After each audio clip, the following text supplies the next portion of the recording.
You need to vibrate higher so you can capture the opening of the portal that connects this Earth of 3D to one Earth of 4D or 5D. Going to the 5D.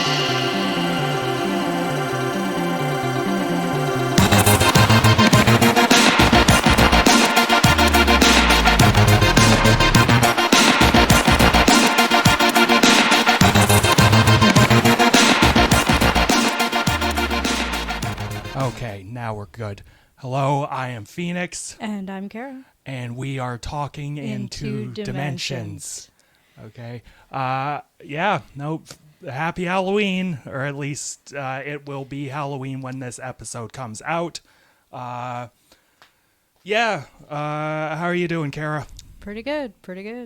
That's good. I'm doing good. At the time of recording this episode, I turned 30 years old the previous week. I'm officially an old man. And to celebrate my 30th birthday, I went and saw Nine Inch Nails perform at the Scotiabank Arena in Toronto. And it was a very, very good concert. I saw my favorite band live, and I was very, very happy, and I just want to ramble about it for a little bit. So, when I got into the arena, it was a very, people were filing in, like both stages were covered by curtains. There were two stages, a smaller one, then the big one, and while everyone was filing in before the opening act, there was this just oppressive wall of like synth noise and like weird voices just playing. Like it was very just an assault on your senses. And then the opening act started. It was a DJ called Boys Noise, and he was, while I didn't maybe care for him generally in terms of music, he understood who he was opening for, and his DJ set was very much catered to the sort of people that would be going to a Nine Inch Nails concert. He even threw in a remix of one of my favorite Nine Inch Nails songs in his set, and that made me happy. And then his set immediately ended, and then Trent Reznor came on stage, on the small stage, and he started doing a piano medley of a bunch of songs. Then he did a big like techno remix of a song called Piggy, and at the end of that portion, they moved over to like the big stage and started doing all like the full band heavy songs. And as a visual stage show experience, it was very cool because they were performing behind these like very thin sheets, and they would have like footage of them playing projected onto like these sheets, and it was all in like black and white high contrast. It was very 90s and very edgy, very Nine Inch Nails. Other things would be projected on those sheets too, like weird imagery and whatnot to suit the songs. To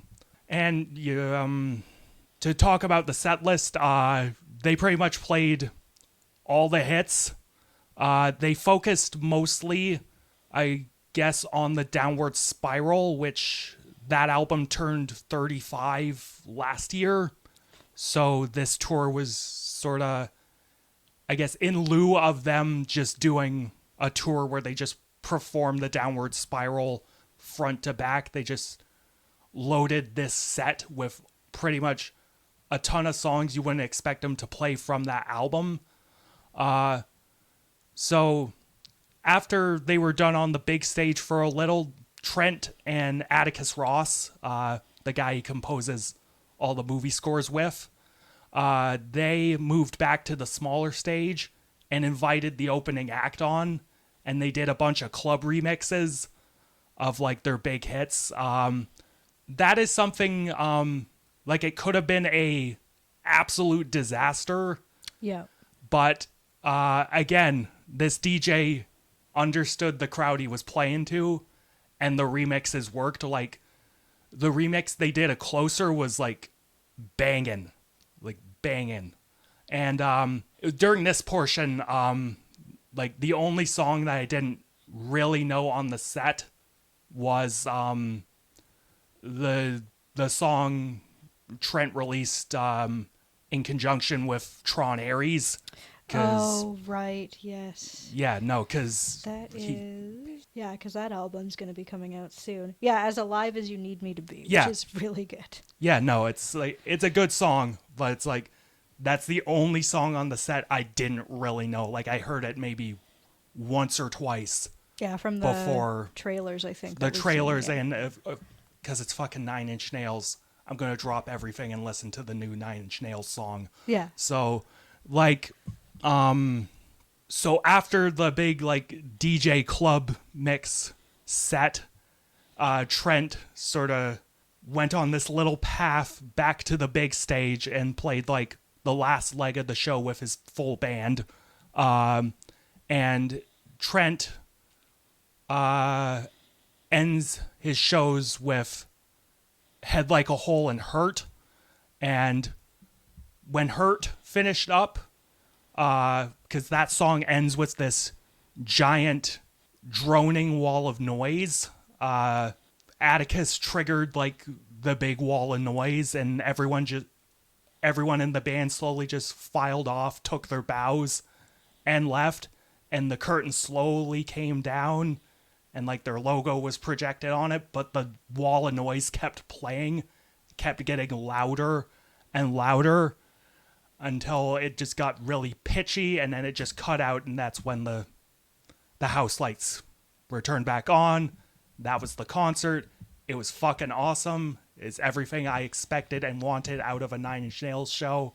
Aside from maybe, getting to see fucking Santa doing a crowd surf. Yeah, no, because I think that happened in Philadelphia, I think? Yeah, no, that... Yes, during a concert in Philadelphia recently, a guy in a Santa costume was doing a crowd surf, and Trent saw it, and he started corpsing hard, like he was struggling to keep it together. Oh my god. But yeah, no, Nine Inch Nails was fucking awesome. So that ends the concert review podcast. Let's get back to talking about movies. All good, though. I mean, it's still very much kind of movie related because it's really exciting to see that he's going to be heading the soundtrack for Tron Ares. Yes, and it's interesting because he is scoring it as Nine Inch Nails, not as, Trent Reznor and Atticus Ross. So it would stand to reason that he's bringing like a very like heavy sort of vibe to that score, and I hope it, like, I will see Tron Ares even though I don't have a particular interest in Tron, purely because Nine Inch Nails is doing the score. I will go for that. But yeah, no, let's get to the movies, because we've got a lot of exciting movies to talk about. Lots of scary movies coming up this year that are actually really, really good, really fun watches. A lot of spooky movies, and I don't know about you, but I want to talk about weapons. Would you like to talk about weapons? I'd like to talk about weapons. Fuck yeah. What fucking a great weapons. Film. Fucking weapons. 2025 film directed by Zach Kreger. And in this film, in the wee hours of the morning, like a bunch of kids just run off into the night, never to be seen. They were all in this one teacher. Her name was Miss Grady. They were all in this one teacher's class, and the only kid to not run off was this kid named, I think, Alex. Yeah, it was Alex. Yes. And so all the town are just losing their shit. And one dad in particular named Archer is trying to find out what happened to these kids. And yeah, it's so before we fully get into the discussion, one, we're going to be spoiling the shit out of Weapons, but Absolutely, yes. in broad strokes, it's fucking great. Go see it. Go in as blind as possible, and hopefully see it with the best fucking TV and sound system possible. It's a fun experience. But before we get into the discussion, the second thing, question for you, Kara. Have you seen Barbarian? Actually, I have not seen Barbarian. I have heard of it and kind of the reception to it, but now it's definitely on my radar because of Weapons. Okay. So obviously we both love this movie, but I think we're going to approach our love for this movie from maybe slightly different angles, because I am approaching my love for this movie from the angle of this film is better in every way than Barbarian.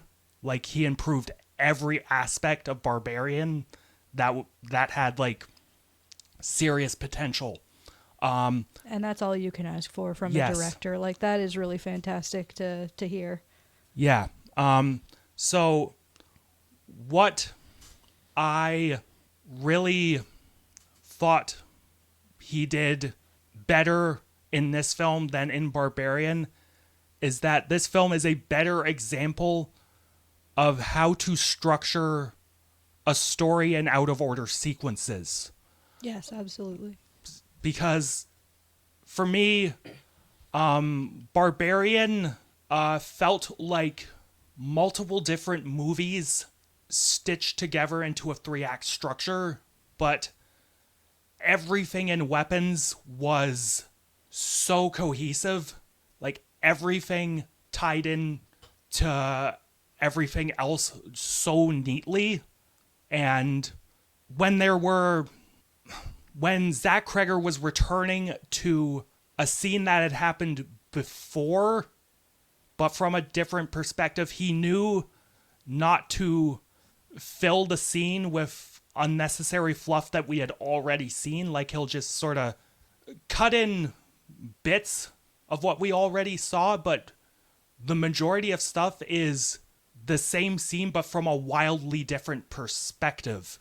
And it was so efficient, and every perspective change was not a complete waste of time, because I have seen filmmakers attempt to do out of order stories, and like they just end up playing the same scene like multiple times with no actual change in perspective. Like, it's holy shit. I don't know if you've ever watched the show Power. You haven't, but like the last 5 episodes of that show was, a big like whodunit mystery where they were trying to put together a timeline of events from multiple perspectives, but nothing. Firstly, like, they didn't do anything interesting. They ended up just doing like playing the same scenes over and over. Like, you saw like at least one scene like 2 or 3 times. There was no real perspective change or alterations to it. And also, just because the show is fucking badly written, like, nothing quite lined up correctly. But you don't have to worry about that in a film like Weapons, because good God, everything is just tied up in a nice, neat little bow. No, like, it's oh my God. It's really satisfying seeing all of these different perspectives come together. And it's nice to see it come together and it not be just shoved in your face either. Like, you are allowed as an audience member to come to the conclusion yourself and be like, oh, Oh, okay. So that is Yeah, actually no, what happened, and this is what's going on, and that's why this guy's like this. And no, it was a really, really good and not confusing whatsoever. No, Out of sequence film. no. And then, I mean, it does get into sequence later in the film because it's sort of interesting to see all the pieces come together, but it doesn't feel like, oh, well, I know everything now, and you're just kind of sitting and Yes, waiting no, in your seat because you're just now you know all the answers, and you're just excited to see what happens next. Yes, and yes, you don't know everything because Zach Kreger does a great job of concealing information from the audience through his filmmaking. So Yeah, because you only really know what the residents know. yes, And you can sort of understand their panic, and they're trying to figure things out to the best of their ability, and you get to see how they're trying to figure it out. And yeah, it's interesting to be in the shoes of the main character and be like, yeah, you only really know what they know for the most part. Yes, and to that point, you only really know what the person you're currently following knows at that given time. Yeah. My favorite example of this was when we cut to the perspective of that junkie. Oh, yes. Yeah, no, who's fucking living out in the woods doing fucking heroin. Yeah. And so he's trying to find shit to hawk to get his next fix. And he comes across Alex's house with all the taped up windows, Yeah, it's got which he the assumes is newspaper and- abandoned Yeah. because of that. But then we find out he discovers where all the missing kids are. And so when he goes into the police station, he runs into the Paul, cop. yeah. And the cop, when we were following the cop's perspective, the cop had just like laid a fucking beating on this drug addict. Yeah. And like the cop thought the junkie was coming into the police station to report him. And so it was so fucking tightly woven together. And like, again, he didn't repeat like entire sequences. He brought new information to portions of the story and filled in gaps that he had purposefully left there. Yeah. And oh my god, it's such a well-structured story. And in terms of filmmaking, it's just so tightly edited and beautifully shot as well. There's a lot of really nice long takes and well-coordinated sequences with multiple people doing multiple things. Yeah, like when she's leaving the school. Yeah. That's a really long shot with a lot of people, and especially considering that is one of the scenes that we see from two different perspectives as well. We see it from our teacher, Justine, and then we see it from Archer, the extremely concerned dad who's missing his son, getting into his car. But yeah, no, that's a really, really nice long shot because it starts in the school and everyone's questioning and bombarding her, and then it sort of leaves, and with her getting into her car and Archer getting into his car, and yeah, that was a really, really nice one. Yeah, as well, one of my favorite sequences in terms of just like visually, like cinematography and editing was when the principal was getting possessed by the evil witch lady. Gladys. Yeah. Yeah, no. So like earlier in the film, you catch like that entire catastrophe from, I think, the teacher's perspective. So like you get like the long take of the camera just running towards her. And then when you cut to the principal's perspective and he's doing his little fucking Naruto run. Yeah. Which we'll get into tone in a bit, but like this film is quite funny. It does definitely have its moments, and I definitely have some points I want to say on that when we get there too, especially in conjunction with our next film as well that we're going to be talking about. Yes. So when the principal like gets possessed and gets ordered to go after the teacher, we get like him running, but it cuts multiple times during his journey to like different locations where he's running. Yeah. And like it's so again, he's not wasting our time telling us information we already know. Like, we already know, like, how he got there. Like, he just fucking Naruto we run already there. know that he's But- possessed and he's coming together and stuff like that, because So before we're just seeing yeah. quick glimpses of that journey.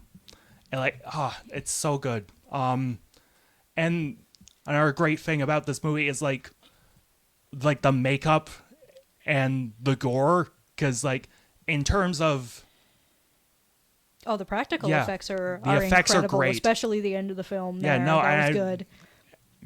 and I mention this because the look of the principal when he's like possessed is like Their bloody. eyes are so his bulged out, his and bloody bulgy eyes, like he's all covered in fucking blood and like dirt. Like, it's so good.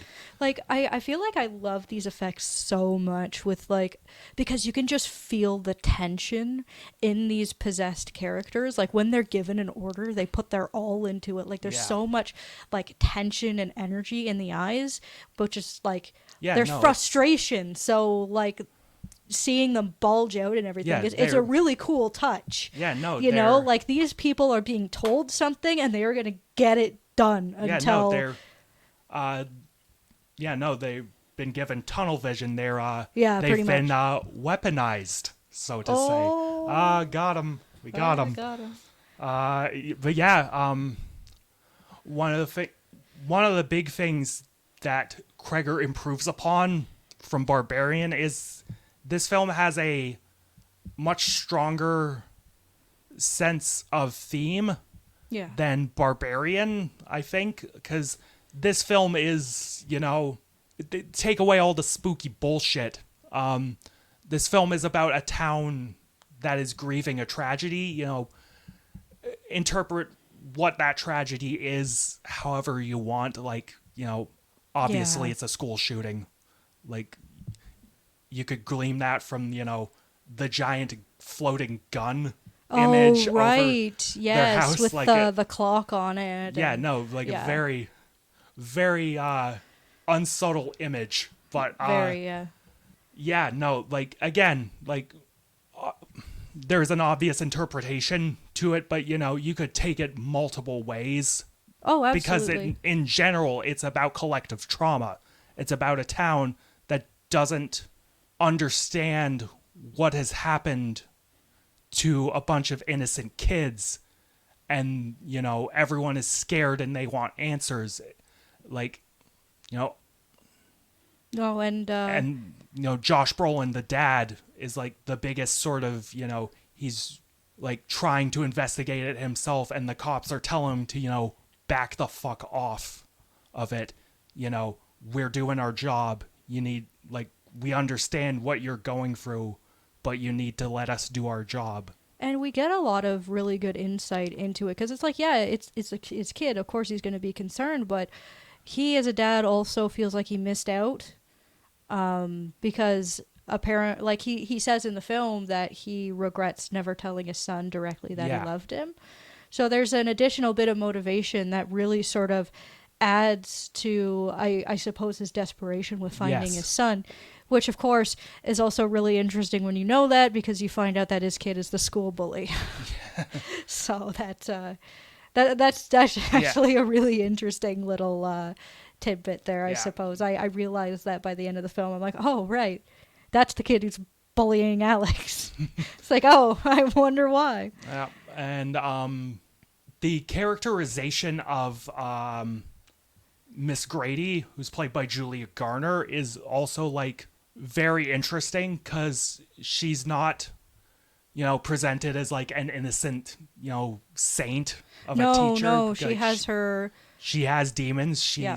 She got fired from a previous job, and like, all the town like knows she's like a little hinky, so like everyone is blaming her. Yeah, it's for not what like it comes happened. out of nowhere, because they're like, yeah, we know you have problems. We know you got fired from your last job. And of course, on top of that, she also has issues with alcoholism. Yeah, no, she's a convenient scapegoat for the town, even though she's innocent of all this, because like a fucking spoilers for like the big twist in Barbarian, but this whole incident is caused by a witch called Gladys. Gladys. Yeah, she's definitely Yeah. a really cool antagonist, I gotta Yeah. say. And She's portrayed by Amy Madigan, and she just hams it up oh, throughout it's this so entire good. movie. It's so perfect.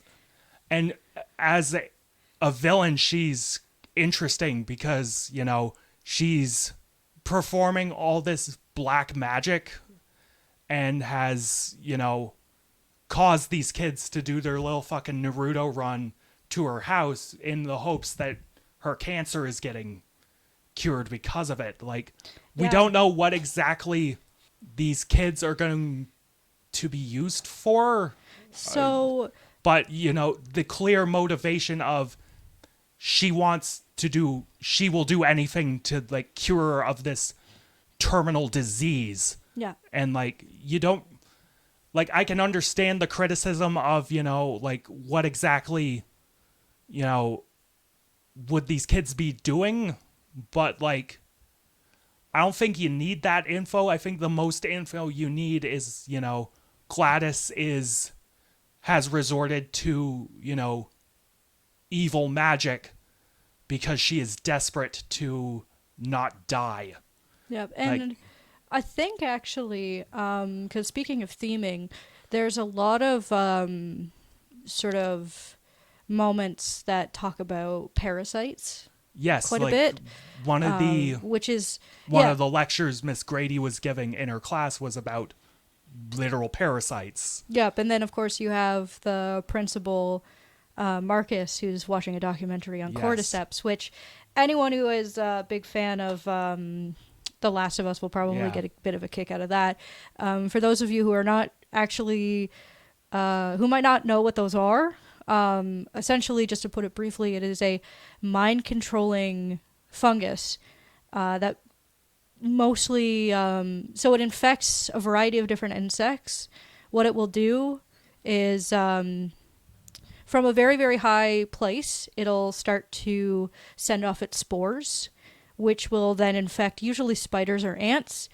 Over a certain amount of time, these spores will grow inside of the creature, and then it'll take over its brain and essentially drive it to another high place and force it to essentially clamp down in that area, and then it'll just use it for sustenance Yes. and begin the process again, which is not unlike, of course, Gladys, which I suppose is part of why I sort of it's not explicitly said, but I feel like she's just sort of even just passively taking energy from these kids. And of course, well, anyone that's under a spell, really, because when you get to the end of the film, a lot of them are comatose, and Yes, the and- severity actually, the longer they're under her control, the worse it is. So the parents are just, they're practically under care for the rest of their lives. Alex's parents, the kids, some of them, thankfully, after a year, are able to talk again. But you can definitely see the toll there. So a part of me thinks that it's like when they're under her control, she can sort of feed off of them, alluding, of course, to the sort of Yes. parasite theming that's going on in the film. Yes, and this, I think, is a good segue to talk about the tone of the film, because the film is obviously a horror movie, and it takes itself seriously for the most part. Like, it handles the subject, and it handles the themes it's dealing with enough seriousness that it is very effective. But as well, this film is also quite funny. Like, there's a very like flippant and bleak sense of humor to Oh, it all. absolutely. Because, like, I'm sorry, like, you know, the image of a bunch of fucking people just fucking T-posing Naruto running, that's funny. But this also comes in to the ending of the film. Yes. One of my favorite parts was Josh Brolin fighting off one of these possessed people. Yeah, it was and the junkie there, and it just the junkie just kept getting back up, And so, like, every few seconds you just hear, ah, fucking smash him, ah. Like, and I was trying to get a word in, just being like, what the hell is going? Ah! All right, that's it. Why won't you just... Yeah, it's... yeah, no, it's, like, after, like, the fourth time, it's still hysterically fucking funny. Like, it's...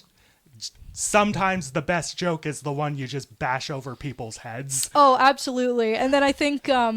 fast forwarding a little bit, I gotta say my favorite part has to be... So, for a little bit of context there, while... Archer and Justine are sort of on the first level of the building, and they're fighting off two individuals who are possessed, the junkie and the police officer Paul. So what Alex ends up doing is he goes against Gladys's words and he steps over a salt line, which triggers his parents to attack him. So he's trying to get into Gladys's room, and once he finally does, he finds one of her sticks. He takes a piece of hair from her wig, wraps it around it, which is what you need to do. Just does the spell and then snaps it, right? And I just love that, the snap echoing, and then all you hear is Gladys go, uh-oh. And then you just hear like the storming of the kids just on their way. And it leads to what's got to be one of the funniest chase sequences. Yeah. It's so satisfying. But I love how it just begins with that, uh-oh. Like just that brief moment of silence before absolute chaos. And one of my favorite shots in that bits of that sequence was... Gladys runs through someone's house, and like the people in the house are like, "The fuck was that?" And then like you hear the kids fucking screaming, and they just crash through the house and all the windows. So that's comedy gold. And then of course the kids all fucking rip her to shreds. Oh, it's so good. They finally get their hands on her. And I think the best, I think also it's, what's really good is when Archer goes through the aftermath because he's following it, and like just the sheer like distress on these families that are just like, they just ran through the wind. What is going on? They have no idea. Like, it's just fantastic. Like, he's just casually going through this while everyone's panicking. He's like, oh, okay, they went this way. And then you just see the kids just caked in blood. Yeah. Again, the film manages to not create any sort of tonal whiplash, because the ending of this film is quite dour. Like, it isn't bittersweet. Like, it's legitimately bleak, because like you mentioned, those kids are all like comatose and like probably fucked for the rest of their life, which, I mean, and like that entire town will probably never recover from this, at least mentally. So like, tying back to the themes, like a lot of towns that experience this sort of thing, like it'll always haunt scar them. And of course you could also, when it comes to those metaphors, you could say that these kids almost like they have like a form of like PTSD even, because kids, when they tend to go through a lot of trauma like that, their behavior changes so drastically. Like it gets so hard for them to, because when you're that young, especially, like even adults struggle to express their emotions, but when you're that young, it's more so, because like you just don't really have the vocabulary, or you don't have the understanding yet, and you have gone through something that, I mean, no one that age should ever go through. No one should ever have to go through. So it definitely plays into that sort of metaphor really well, where they're silent, and it takes them, a couple of them, at least a year to be able to speak again. One of the things I really liked about the film is the music. Which Zach Kreger, the director, had a hand in composing, actually. The score for this film is very percussive and atmospheric. Like, it's mostly throughout the film like light drums, like especially during those scenes involving Archer. and him doing investigative work. Like there's these drum rolls and like very percussive sort of rhythmic lines that go through these scenes. But one of my favorite pieces in the film was when we got the reveal of Gladys triggering all these kids to, do their when we Naruto see run. them running, And yeah. like it's just this creepy like electronic dirge. Like it's the score for this film has such a wonderful atmosphere, and it also is musically eclectic and interesting to listen to. I wouldn't say it's one of those scores that I would throw on independent of the film, but it's very memorable and it very much enhanced the film. Do you have anything else to add to our discussion of weapons? I think the only other thing is that leading up to this, I actually read some articles on the film, and Zach Kreger himself actually came out saying that part of his inspiration for some of the theming in this film was actually his own childhood and dealing with alcoholism in his family. So from what I understand, so he gave the actress for Gladys like 2 potential backstories for the character and said, don't tell me which one you picked, just act it out.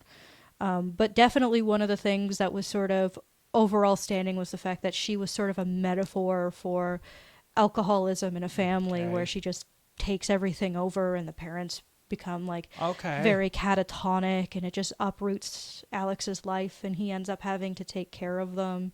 And I mean, then you have, of course, the teacher Justine, who has her own problem with alcohol as well. So it is really sort of fascinating to hear that, actually. And, so that's in part, I suppose, what inspired Gladys. And I guess you could almost say that alcoholism, in a sense, sort of acts like when you see it through Gladys, it almost feels parasitic. Yes. That informs the film very interestingly for me. I am definitely looking forward to rewatching this film at some point in time. Same. In Absolutely. the future. I think this film is a massive step up from Barbarian. I don't hate Barbarian. I think Barbarian's good. And I think, Kara, you should see Barbarian because it'll probably enhance your next viewing of Weapons. But Weapons is a really, really good movie.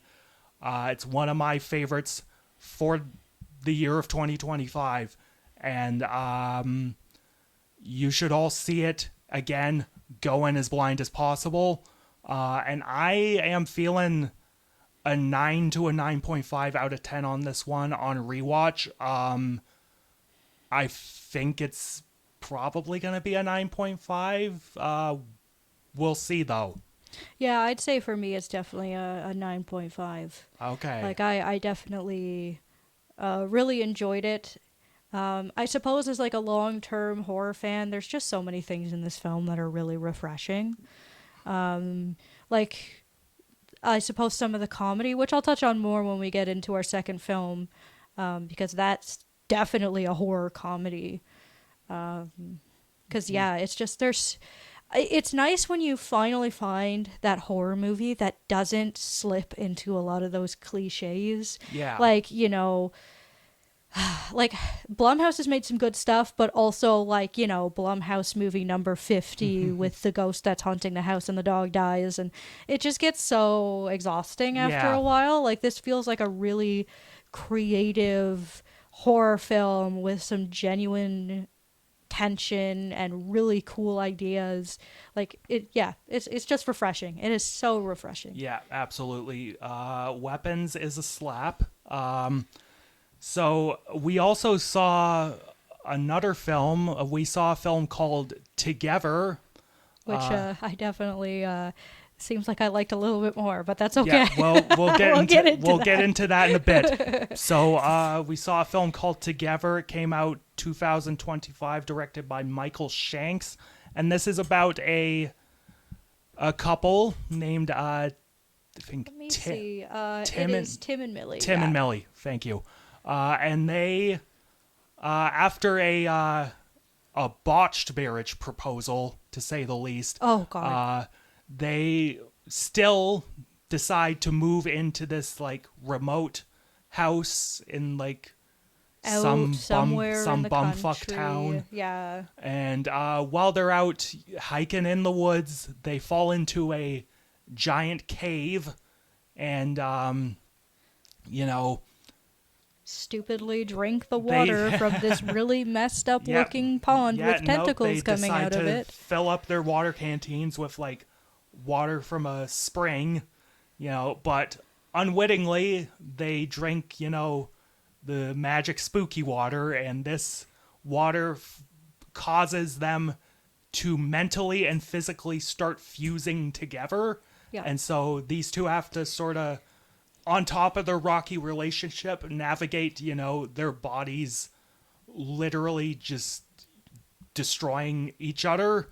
Yeah. And as you mentioned, okay, so this is interesting because as you mentioned, you said, you liked this film a bit more than I did, and that's true. Yes. That's true, you did. But I think, at least based on our conversation coming out of the theater that evening, I think when we get into this, I think we actually came to some of the same conclusions about the film. Yeah, because I think one that really sticks out to me was when we were talking about the bell on the door. So essentially, Millie, our sort of second main character here, she is getting advice and help from one of her teacher coworkers, and she rings the bell on his door. But ooh, suspiciously, you can't see the bell on the door. She just rings it, but she rings it in a way where it's one of those like traditional sort of tiny bells where you grab the string.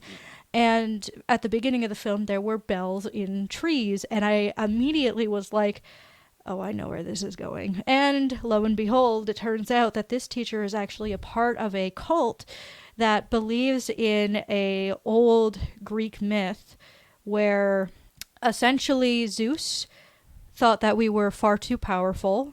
So he split us into two because we used to be beings with 2 heads, 4 arms, and 4 legs. Yeah. So he split us into 2, and essentially this myth explains soulmates, and they do this ritual to combine people into one whole powerful being. It's a scene where the director was just spouting off the fucking Greek philosophy he happened to read in fucking college.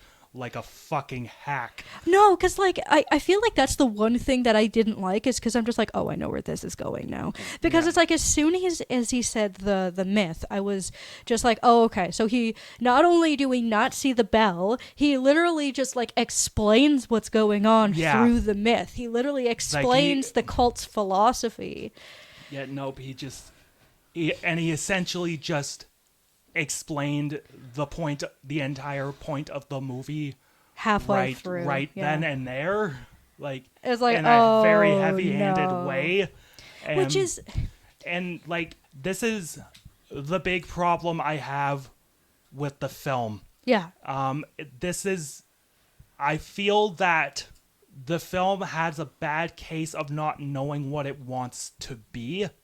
Yeah. Because when the film takes itself seriously, it just sort of blends in with like all the other fucking indie horror movies that I've seen, and even starts dipping into fucking hacky romance writing tropes like, oh wow, like fucking the wife throws back, the husband's trauma at him in the big second act argument.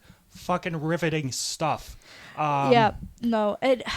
What's crazy too though is with all this stuff that's like really in your face, it's crazy because then there's some moments that are not super in your face, like at the very beginning of the movie, Tim, he smells something in their like attic, and he takes down one of the lights and he pulls out what's called a rat king, which essentially, I guess we're going into Kara's Animal Corner again. Excuse me one moment. So a rat king is a term for when a cluster of rats tangle their tails together and they just get stuck like that. So they end up fighting each other and starving to death. The funny thing is, though, is that if they actually worked together as a cohesive unit, chances are their survival would go up, which actually sort of plays into the ending of the film. But because they fought against each other, they eventually starved each other and they died. Yeah. So yeah, he pulls that out. So there are some moments where it's like, oh, this isn't super like, in your face. This isn't like super, like if you know it, it enhances sort of like, the film. But stuff like that, that's the filmmaking that I want. Yeah. Not, some fucking high school teacher, spouting, fucking Play-Doh at me. Like, but again, when the film takes itself seriously, it doesn't quite work. But when the film leans into being an absurd fucking body horror comedy, oh god, it's so funny. It's so funny. The child cap, no. I think my favorite set piece in the entire film, and I think you probably know the one I'm thinking of right now. It's them in the fucking bathroom stall, and fucking Dave Franco gets stuck inside. Fucking who plays? Oh, let me. Brie Larson, I think. No, let me check. Actually, give me the cast. Alison Brie. Alison Brie, which to mention, they're good in the film, but in terms of performance, but a lot of that can be attributed to the fact that they're actually married. So I didn't know that. Okay, that's good. That's good. Yeah, no, so they just have like a baseline level of chemistry with each other. Yeah. So they could just work off each other decently enough by virtue of them liking each other in real life. The scene in the bathroom stall, in terms of, I was shocked with how far that scene went in terms of what they were willing to show, I know, that was crazy. And I love that line. Just like, it's been a while. Maybe it's just like, what the fuck are you talking about? And I suppose this is a good place to get into like the special effects in the film, because like, even though like I think a majority of it is computer effects, clearly, like it still looks good. Oh, like, it still looks creative. Really good.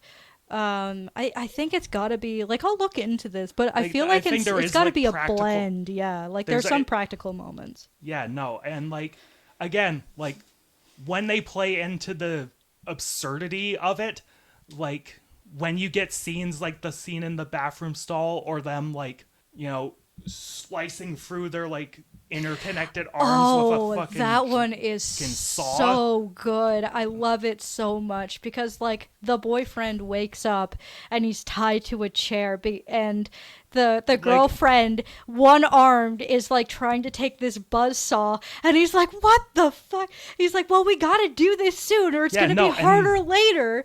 And it's like, I love it. I love it so much, because it's just like you hear them screaming and the blade is slowly getting closer and you see a bit of blood, and then it snap cuts to them feet apart eating some food. Like, and it's so good. Like, it's a good comedy bit. And even there are portions of the ending that I really like when they start getting stupid. I won't do something stupid, I promise. Runs away and does something stupid. Yeah, no, like I wish the film in its entirety were like those moments. I wish it didn't take the relationship dynamic between Tim and Millie as seriously as it did, even though there were like elements of like the super serious stuff that was like, if you didn't like ham fist everything, this could have been interesting.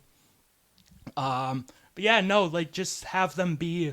Just have it be a full-on 100% horror comedy. Yeah, no, like don't just- take and yourself have- that seriously, because when you do, again, you're like Blumhouse movie number 50 where the house is haunted and the dog dies. Like Yeah. it's Yeah, no, and like again, we shouldn't be taking the relationship between Tim and Millie super seriously. Like have them be just, a bickering married couple with like, they have problems, but it doesn't go into, the wife throwing his goddamn like dead mom trauma in his face. Oh Like, yeah, just, because especially because it's like it doesn't go anywhere. Like he just sort of has trauma about his mom just sitting like so essentially. I think it played. To be charitable to the film, I think that backstory with that character plays into I suppose his the whole insecurities, theme of yeah. like codependency. Oh and right, whatnot, yeah. because the ending of the film is essentially them accepting, like we shouldn't be fighting each other, we should be working together, and they decide to, let this, magic hullabaloo fuse them together, and then they just turn into turn into a lesbian. yeah, pretty much. Sorry. Yeah, no. Oh, like, would you look at that? It's a they them. Yeah, Actual they pretty them. much. I'm Yeah, so so, sorry. like- That's terrible. Yeah, no, and Of course, like also earlier in the film, we do see what happens when a couple rejects each other. They turn into Yeah. an abomination. And gosh, the makeup on that thing was so cool. Yeah. It was so cool looking. It was so messed Yeah. up and slimy. And because the movie, the area that they move into, there was a couple that went missing. Yeah. And there was a search for them and everything, and they were never able to find them. And it turns out that they went to the same pool, they drank the water, and unfortunately, they couldn't come to terms with being together, so they turned into like this awful, awful abomination. Which, Yeah. if it was in the cave, why didn't it just show up the first time? But Yeah. that's, yeah, that's a weird one. And then, of course, speaking of the dog dies, two dogs die because they become Yeah. conjoined together because they find the pool. And yeah. I don't know, man. I certainly wouldn't be going and drinking water from a cave where like a bunch of like church pews are like melding into the rock and weird tentacles seem to be. I'd probably leave. I feel like as soon as a horror movie has me going, no, I wouldn't do that. It's lost me at that point. It's like, maybe just say no. Maybe just don't do that. Like it's no wonder that happened. You're kind of stupid. Yeah. No. I mean, those were two dogs. Let's be fair to the dogs, but Yeah. the humans. I don't know, man. Like I was with the girlfriend where she's just like, Yeah, maybe no, we it's- shouldn't do that, and he's like, oh no, let's just drink this fucking cave water. Yeah. Yeah. So, in terms of direction, I think Michael Shanks wasn't particularly doing anything impressive. I remember there being some very nice top-down shots of Dave Franco and fucking the wifey walking in the forest, and that was a nice, visual representation of them sort of being attached to each other and together. You get it, because the film's called Together. It's about couples. Anyways, yeah, Although and it was actually I just, when you say that, I was reminded of the fact that the trailers really did not make this seem like a horror comedy. When I started laughing, I was like, this is not what I expected at Yeah. all. Am I supposed to be doing Yeah, this, or was that trailers an are- accident? The trailers were trailers often are quite, misrepresentative of the films they are advertising. Oh gosh, yeah. Especially in this case, I was like, I wasn't expecting to be laughing. Yeah, no. I mean, even in Weapons, like I had a couple of good chuckles there. Yeah, no, but Weapons is a Weapons film isn't that super like Weapons is a film that actually handles its balancing of tone very well. Yeah, that's true. This one is like almost a good example of like the opposite of that, where it's like it takes itself too seriously, and those scenes are kind of bleh.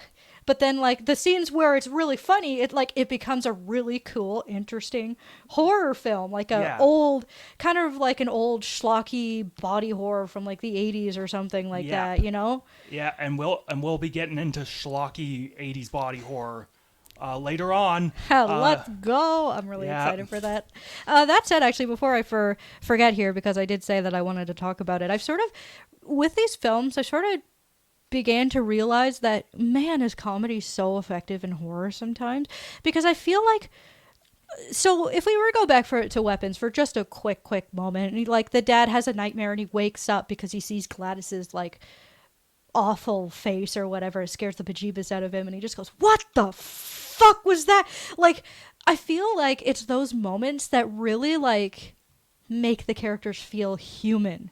I feel looking at these sort of two films, comedy and horror can really help protagonists feel like people. Like when they go, oh, what the fuck? Or they're like, you know, panicked and saying silly things. It's like, it makes them feel more human. It makes them feel like people as opposed to, this is a really weird person. No wonder horror is happening to them. They're a very weird person. It's like, no, these are just regular people who are panicked and have no idea what they're doing. And like, you know what? Me too. Honestly, me too. I understand. So that's sort of my little point on it. It's not to say that every horror movie should have comedy now. It definitely depends on what the director is going for. Mm-hmm.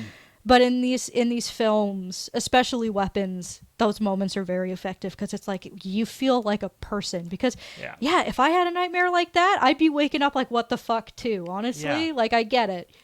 Yeah, no, it's so once again, Weapons is fucking great. Go see it.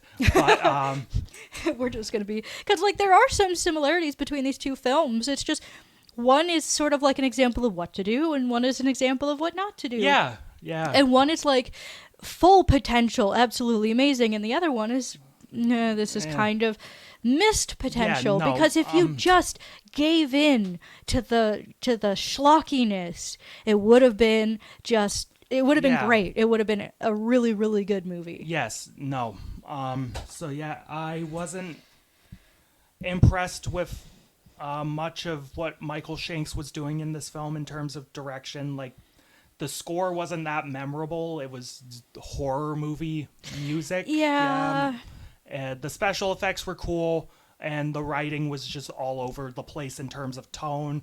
And yeah, I wasn't a big fan. I think maybe, as you said, you got a little more out of it.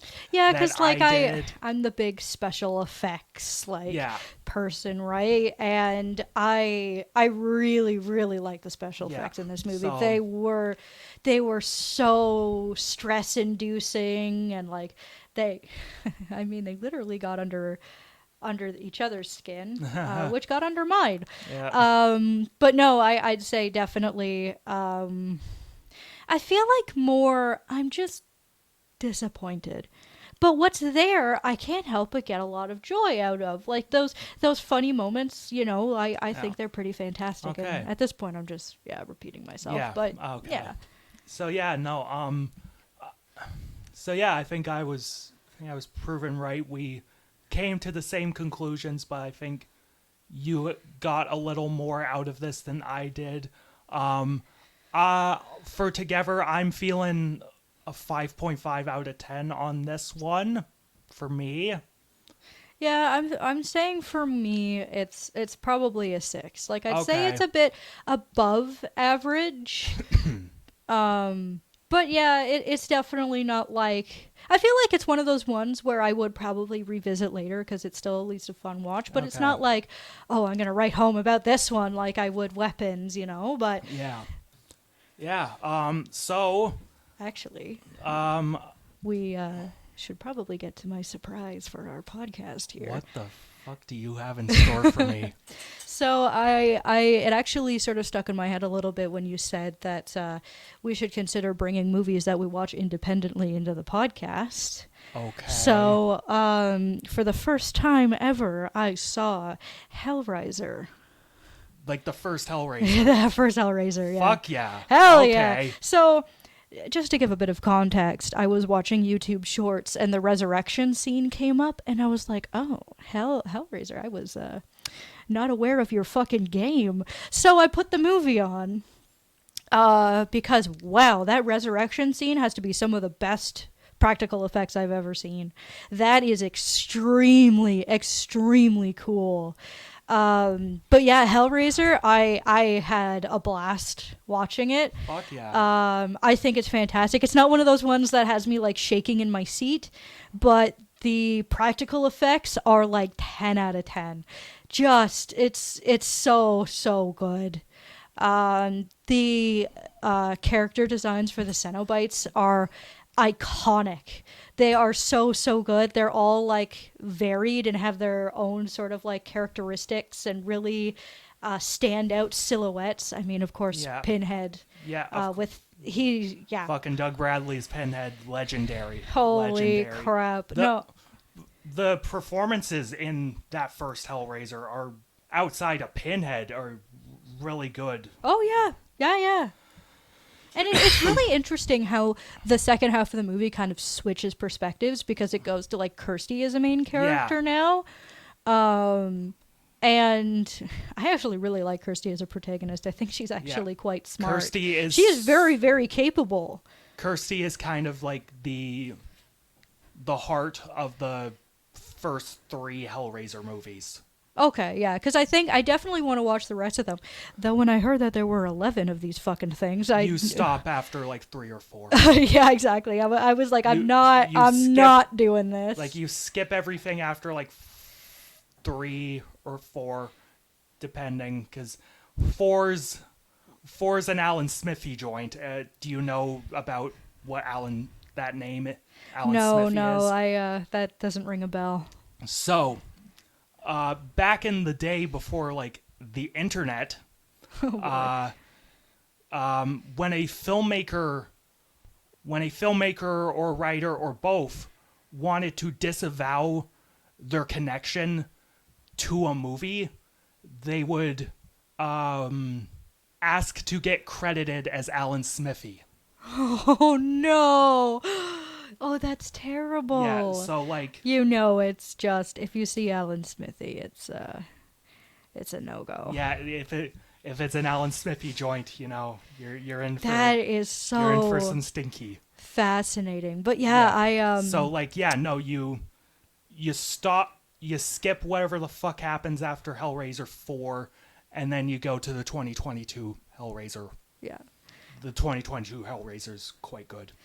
Oh, awesome. Yeah. So I'll definitely keep those in mind because, no, I gotta say, like, when it comes to practical effects, for me, it's, like, right up there with, like, The Thing because, so I looked into how some of these things were done, and the resurrection scene is just so impressive because some of it, they actually would record the thing crumbling and then just reverse it. And it's like you can kind of tell when the footage is reversed, but the uncanniness of the reversal actually adds to it. Oh, and it's so slimy. And then, of course, when Frank is brought back and he's getting more blood from his victims, they have him in like a suit where he doesn't have any skin. And it's just like seeing the clothes he's wearing, like seeing the blood kind of like soak through the clothes and like the slime and stuff. Like that was incredible. Like it's such a really hard like effect to look at, but in a good way. Like it's so uncomfortable because it's like it really does get that feeling across of a dude who's just sitting around with no fucking skin on. But yeah, like I gotta say, like it was a fun watch, and I'm excited to see some of these other ones for sure. Okay. What's your rating for Hellraiser? I gave the first Hellraiser a 7.5. Yeah, I'd say for me it's definitely around there, like probably like an 8, just because like I was so taken aback by how good the effects were. But yeah, I feel like it's one of those horror movies that are just like horror in like, because the concept is like really like gross and messed up and depraved. It's very, very depraved, but it's not one of those ones where I'm like shaking in my seat, except for when like Christy like goes to like the dimension and this weird shrimp thing starts fucking chasing her. I'm like, oh, okay, never mind. We're not doing that. Well, that was a it was a very pleasant surprise. I wasn't expecting to talk about Hellraiser. That's awesome. So fuck yeah. Let's go. But, so before we get into the recommendations, along with the spooky movies we were talking about, we also played a spooky video game. Oh, yes. Spooky game. Spooky. Yeah, we played a game called Look Outside. This game... Oh yes, no, it's published by Devolver Digital. Devolver Digital. Yeah. And it was developed by a man named Francis Columbi, something like that. And in this, it's a survival horror game. It's a top-down, turn-based RPG survival horror game. And in this game, you play as a dude living in his apartment, and the outside world just becomes a bit of a shit show, and you're not allowed to look outside. And this causes a bunch of people in his apartment building to turn into monsters. And so he sort of has to brave the outside of his apartment to find out what's going on and try to stop it. And so, yeah, occasionally my co-host here will come through with a recommendation, tell me to check something out, and occasionally she comes through with a fucking banger. Just occasionally. Yeah. Usually, that's usually because it's either a 10 out of 10 or a 0, because I like to torture my friends with some of the worst fucking shit on the on the face of the planet. But every once in a while, I like to surprise them with something that is actually really, really fucking good. Yes, no, and Kara here came through with a fucking banger of a fucking game. I really like this game. It is incredibly purposeful in its mechanics and its development and its writing. So basically, you have to scrounge around this apartment, fighting enemies if you choose to fight them, because fighting enemies is a bit of a challenge in a good way, because it's survival horror. Yeah. And so you have to find a whole bunch of supplies and anything that a good RPG or survival horror game would. But amongst those supplies, as a person in this world, you have to take care of yourself. And so you as a player have to, brush Still your eat teeth, and shower and brush your teeth and sleep. Try to entertain yourself in productive ways, which plays into the themes the game is going for. And again, just to start with the gameplay, because it's a simple sort of RPG game, but there's so many subtle intricacies to how it works, because again, it's blending those RPG mechanics with survival horror mechanics. So you have to be diligent about what you've equipped, what weapons you're using, what items you're using, because enemies will rip you apart if you are not ready for them. Oh, no, absolutely.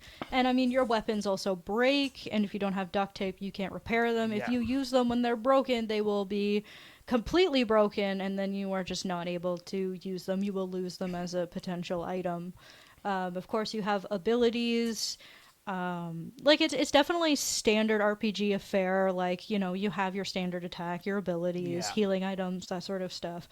But it definitely all of it plays into the theme Yeah. really, really well. Yes, and visually, the way it's presented, it will remind you of a game like Earthbound. Oh yeah, Because- Earthbound. It's got a little bit of like the Undertale sort of Yeah. humor and Yes, Ec- no, the game has a very eccentricism. Yeah.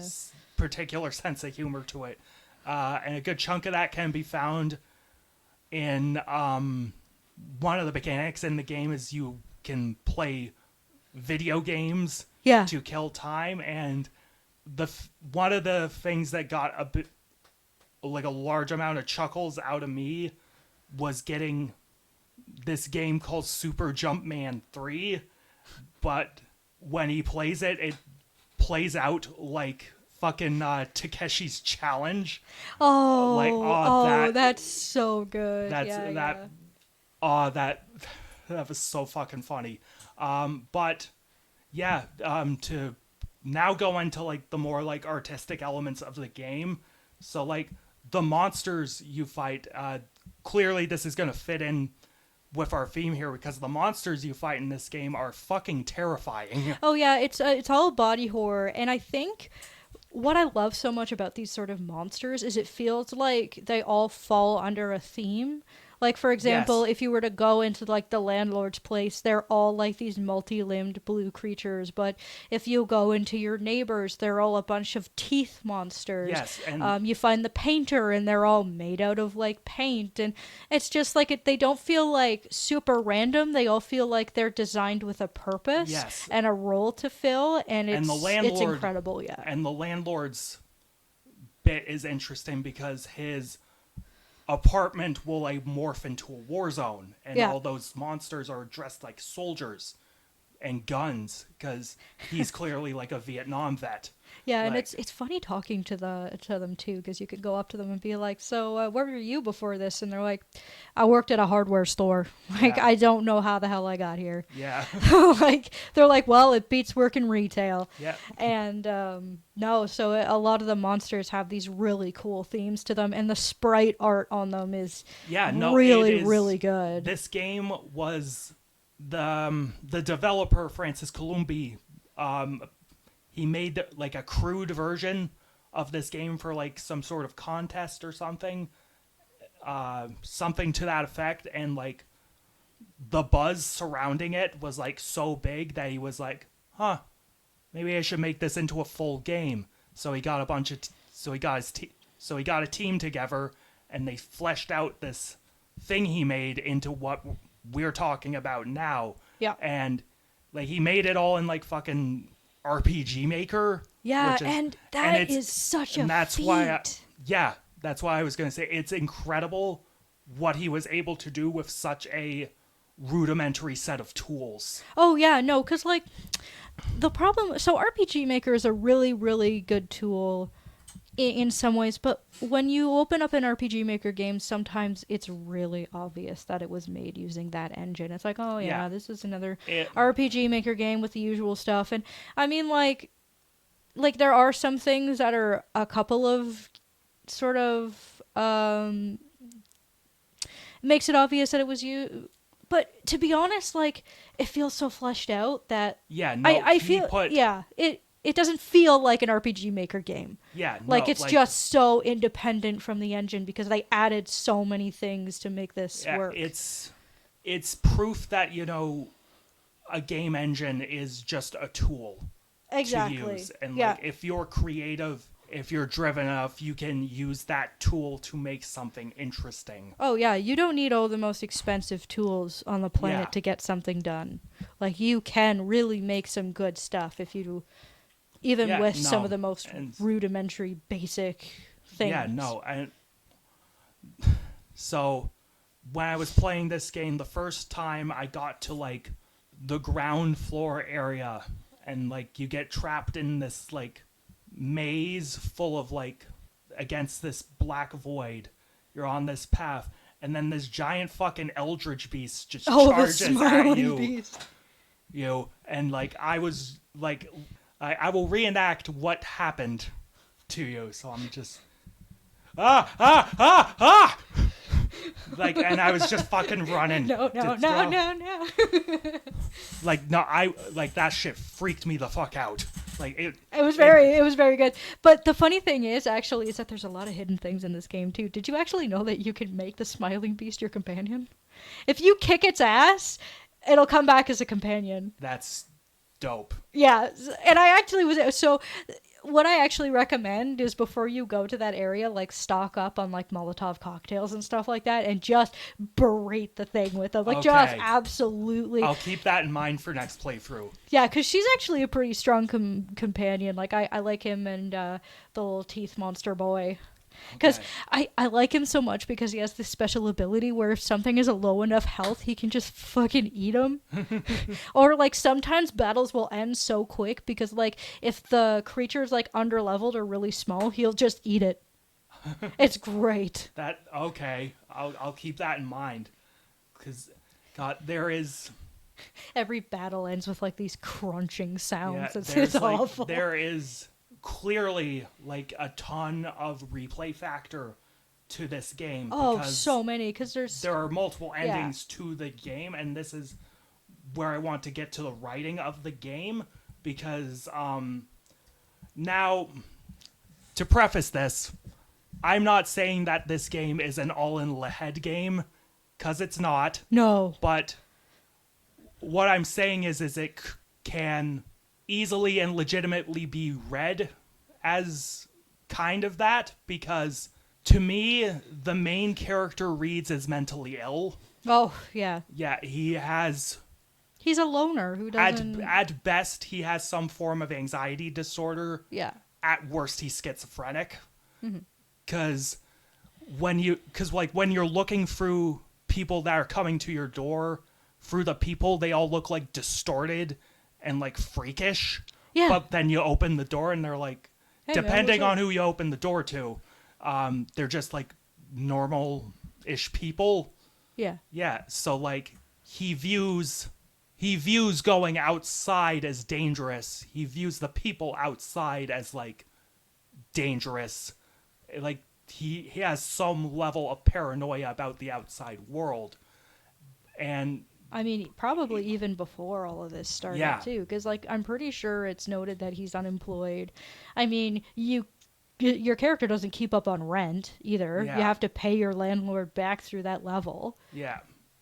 Yeah, no, it's like the game actively rewards you for doing things. Like the game treats the character doing things as an accomplishment because he himself probably feels that, you know, he is being productive by doing things outside of his apartment. And I got the ending where, like, you didn't, you know, get all the offerings to those weird astronomer people. Yeah. And because of your inactivity, you know, the whole world goes to shit. Yeah. Like, all these giant fucking kaiju monsters now rule the world, and all the cults are sort of, like, policing everything. And the game clearly enforces a strong level of consequence for your actions. And it plays in to those themes of, you know, depression, mental illness, isolation, and whatnot, because this main character he clearly doesn't want, you know, to be like he is. Mm-hmm. And that's why you get rewarded for doing, you know, all the productive things you do in this game, because you are making this man feel better about himself. You're giving him self-worth. No, and I mean, like, yeah, the endings really do depend on if you half-ass it, if you fully complete it, or if you just don't care. Because there are some, from what I understand based on my research, there's some secret endings too. Like, for example, there's an ending that has to do with a hamster that you pick up. And at first, it's like, ha ha ha, it's a funny ending. And then it's not a funny ending anymore. But, you know, it's like, there's definitely different ways, like, you get a certain good ending if you give a shit. If you don't give a shit and you half-ass it, then you get a bad ending. And if Yeah. you just don't care and throw anything at the wall, you get the most nightmarish, hellish possible one that you can get. Yeah, no, is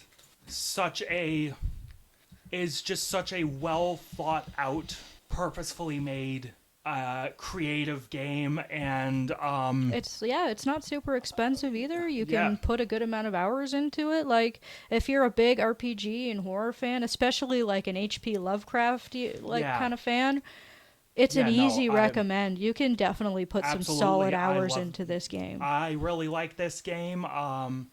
It's probably going to be pretty high on my video game list for 2025, and and yeah, once again, Kara's track record is immaculate. She recommends the bangers. Oh And- yeah, yeah. Well, and what's some of the other stuff that I recommended? Like Look I will Outside. always love you for recommending Wizards to me. Oh, fucking right. Which we definitely are going to be talking about on this Yes. podcast at some point, because Wizards is awesome. Ralph Yeah. Bakshi is the fucking man. Like, Yeah, no. So yeah, no. Go buy, look outside, support this developer, support independent gaming, support independent gaming. Fuck AAA studios. And I am feeling an 8.5 to a 9 out of 10 on this one. Yeah, It'll it's- most likely be a 9 on replay. yeah, it's definitely going to be a 9 for me, and I agree with that statement as well. Definitely support some of these smaller studios like Look Outside, Expedition 33, Cult of the Lamb, and of course, by the time we release this podcast, Silk Song is going to be out and about. So honestly, yeah, keep it indie for now, because I gotta say, as a Dragon Age fan, I'm crying a little on the Yeah. inside. It's been a rough ride. As a Nintendo fan, also, it's been a rough ride. Yeah, no. I don't want to talk about whatever the fuck BioWare's going to be doing from Mass Effect. But yeah, One of these days I'll definitely One of these days I will definitely rant about it. I could probably do a whole retrospective from Dragon Age 1 to... Apparently Dragon Age Veilguard is free right now, because it fucking... I feel like if it's free, I will test the waters, but I'm not buying that crap. It's Yeah. not happening.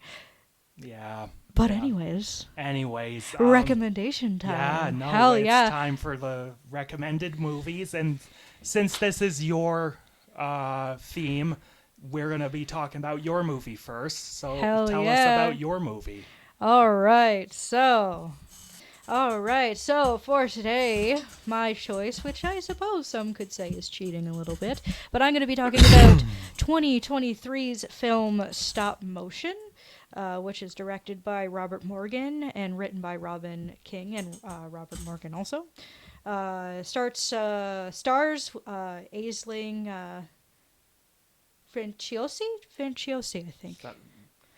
She has a fancy European name. Oh, something like it's that. definitely probably, Italian. But I will refer to her as her character's name, Ella Blake. So this story is about essentially a young stop-motion artist who is trying to help her mother with, what is it again? Arthritis. Arthritis, yes. Finish her sort of magnum opus movie, or one of her last films that she wants to get done before she dies. However, unfortunately, she ends up having a stroke. So Ella moves out to an apartment of her own to try and continue this project, until a strange little girl starts giving her ideas about a new film that she can possibly do. Yes. And it devolves into yeah. gross shit. Yes. It does. And so this is a rewatch for both of us, correct? It is a rewatch for both of us, and I'm not gonna lie, as a rewatch, it kind of went... I feel a little worse about it than when I first watched it, I think. Okay, that's interesting, because when I mentioned this to you, I said that this rewatch wasn't as horrible as I thought it was going to be. I suppose when looking at this through a bit more of a critical eye, things started to pop out of the woodworks where I was like, oh, this really doesn't work. Like, the first time I watched it, I was like, ooh, that was kind of cool. And the second time, I'm like, no, fuck. Well, no. Okay, so, like, what I was able to enjoy and appreciate on second viewing was mostly the direction. Oh, Because yeah. I think Robert Morgan has a very interesting style, at least based on this film, because the opening of the film itself is a memorable image, because it starts with Ella in like a nightclub, and there's all these strobe lights Yeah. lighting her up, so if you're epileptic, the beginning of this film might not be. Yeah, at least skip that portion. And then, of course, and there's maybe this big, another later one, yeah. Yeah, no, and also in this sequence you get this repeating image of like a blue egg, and I never quite deciphered what that image was, but I never did either. yeah. Cool image though.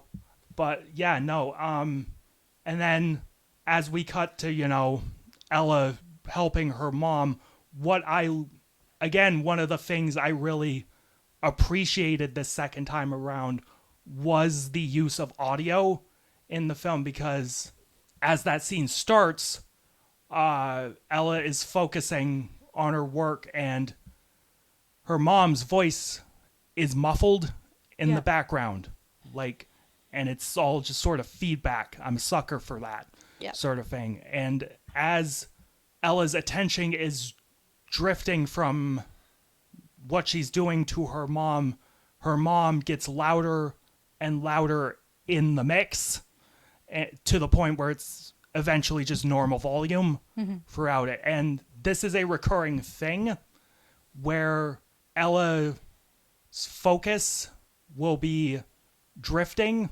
and like the person that she is talking to will be just muffled and buried in the mix, sort of to say like her mind is just sort of gone and elsewhere. And during this scene as well, we just get introduced to the characters, and the mom is like old, controlling, sick, a perfectionist, and Ella's just like it's not explicit, but I interpreted their relationship as abusive. The mom seems to have done a number on Ella, because Ella's sort of just a lapdog. Yeah, and that later plays into the theme, because yes, it's like the very heavy-handed fucking theme of this fucking movie. Yeah, because it's like, so essentially, if you watch through the whole film, you sort of get the idea that she probably manifested this little girl to give her demands, because she can't do anything without somebody being over her shoulder and telling her to do it. She has no independence because her mother never gave her independence. She was always using her as, well, a puppet to, do her work while she had arthritis. Yeah, no. Do you get it? The mom calls her puppet. Because she's a puppet. Riveting. Fuck. And then when you don't need a puppet anymore, you put it away. And at the end of the movie, she puts herself in a box. Yeah. That, oh my God. So it's pretty much from the first time I watched it, even I think I just figured out the point of the film 10 minutes in. Yeah. It's because it's, but I still don't get the fucking egg thing. I just yeah, so it's still, even if the script is heavy-handed, and I still found the characters to be at least fleshed out and to have some interesting angles to them, and there were some interesting moments that played in to the themes. there was a sequence sort of in like the end of the second act, start of the third act, where Ella goes into her boyfriend's sister's like film studio. And, Oh, yeah. yeah, and Ella gets sidled with like, you know, menial busy work when she thought she was actually going to be contributing to the animation of a film. And a couple things happen that are kind of interesting from that perspective. She's like doing her, you know, making eyes. Yeah. For all we need 100 eyes. They need to be exactly the same. Oh, I thought I was animating. Well, you're going to be making eyes. Yeah. Asshole. No. Yeah, no. While she's doing this, some like a tech on set comes by her, and he's like, you know, I really like your mom's movies. That must have been really great to be around. And it's like, even when it sort of just shows that this girl just can't escape her mother, even if she tries. And then later on, as she's just sort of mulling around the studio, she finds out her boyfriend's sister plagiarized her movie.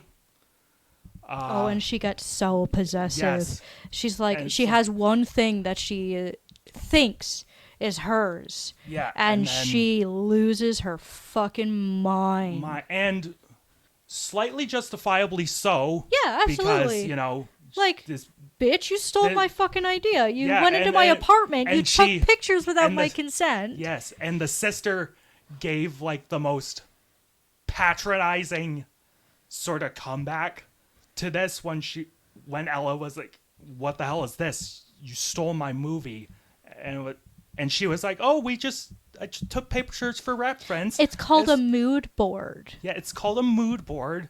You know, I just took the idea and this is the line that was like, sent shivers my spine, you know. Oh, and I smartened it up a bit. I was like, Oh, what a you hack.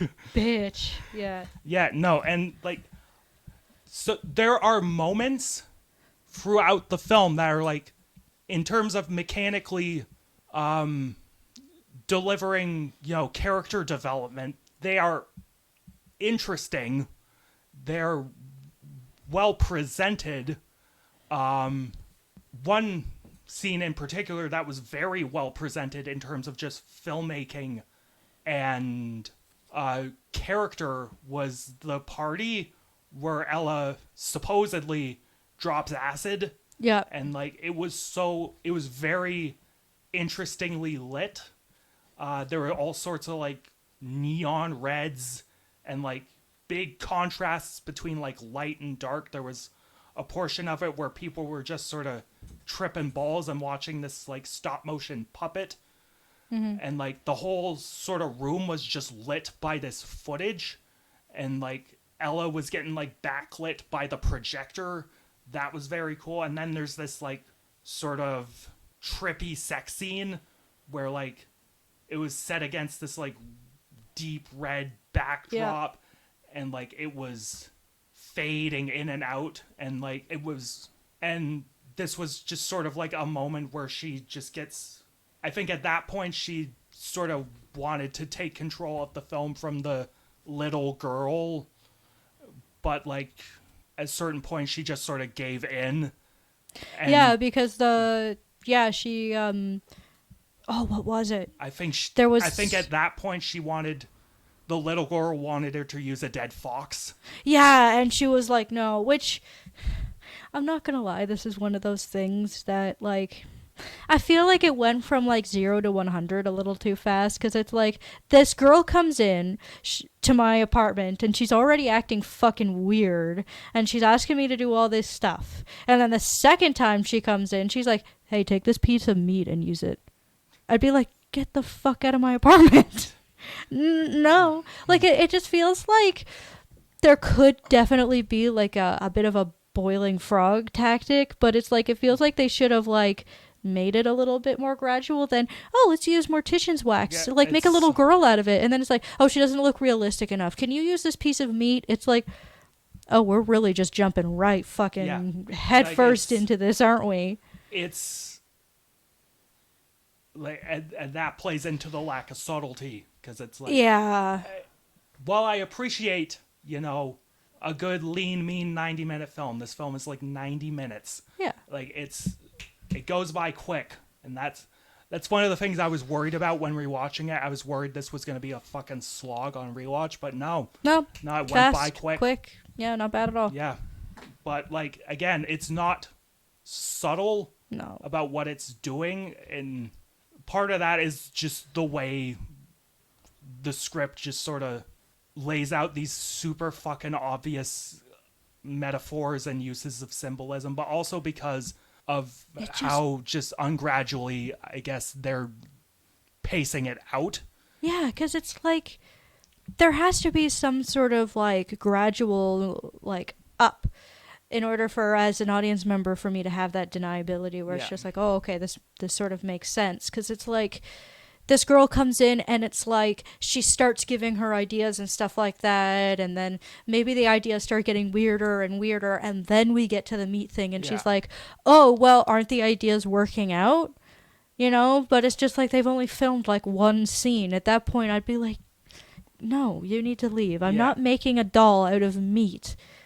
And then of course it's the meat, and then it's the fox, and then it's two giant dolls made out of actual human corpses. Yeah, I fucking hate the ending of this movie.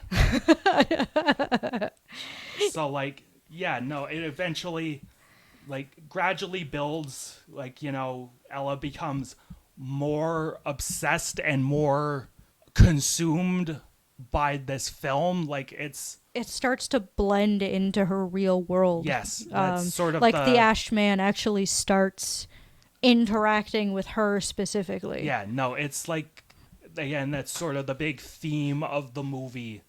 One of the big themes of the movie. It's about,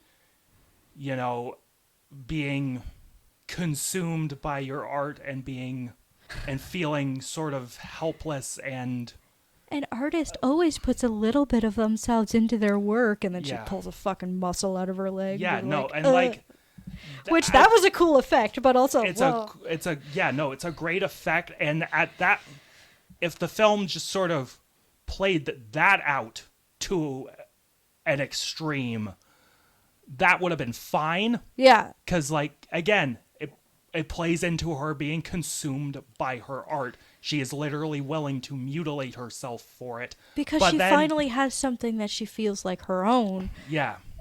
Even though it's being commanded by somebody else. But it's literally just a figment of her imagination that she's made up to command her to do it. Yeah.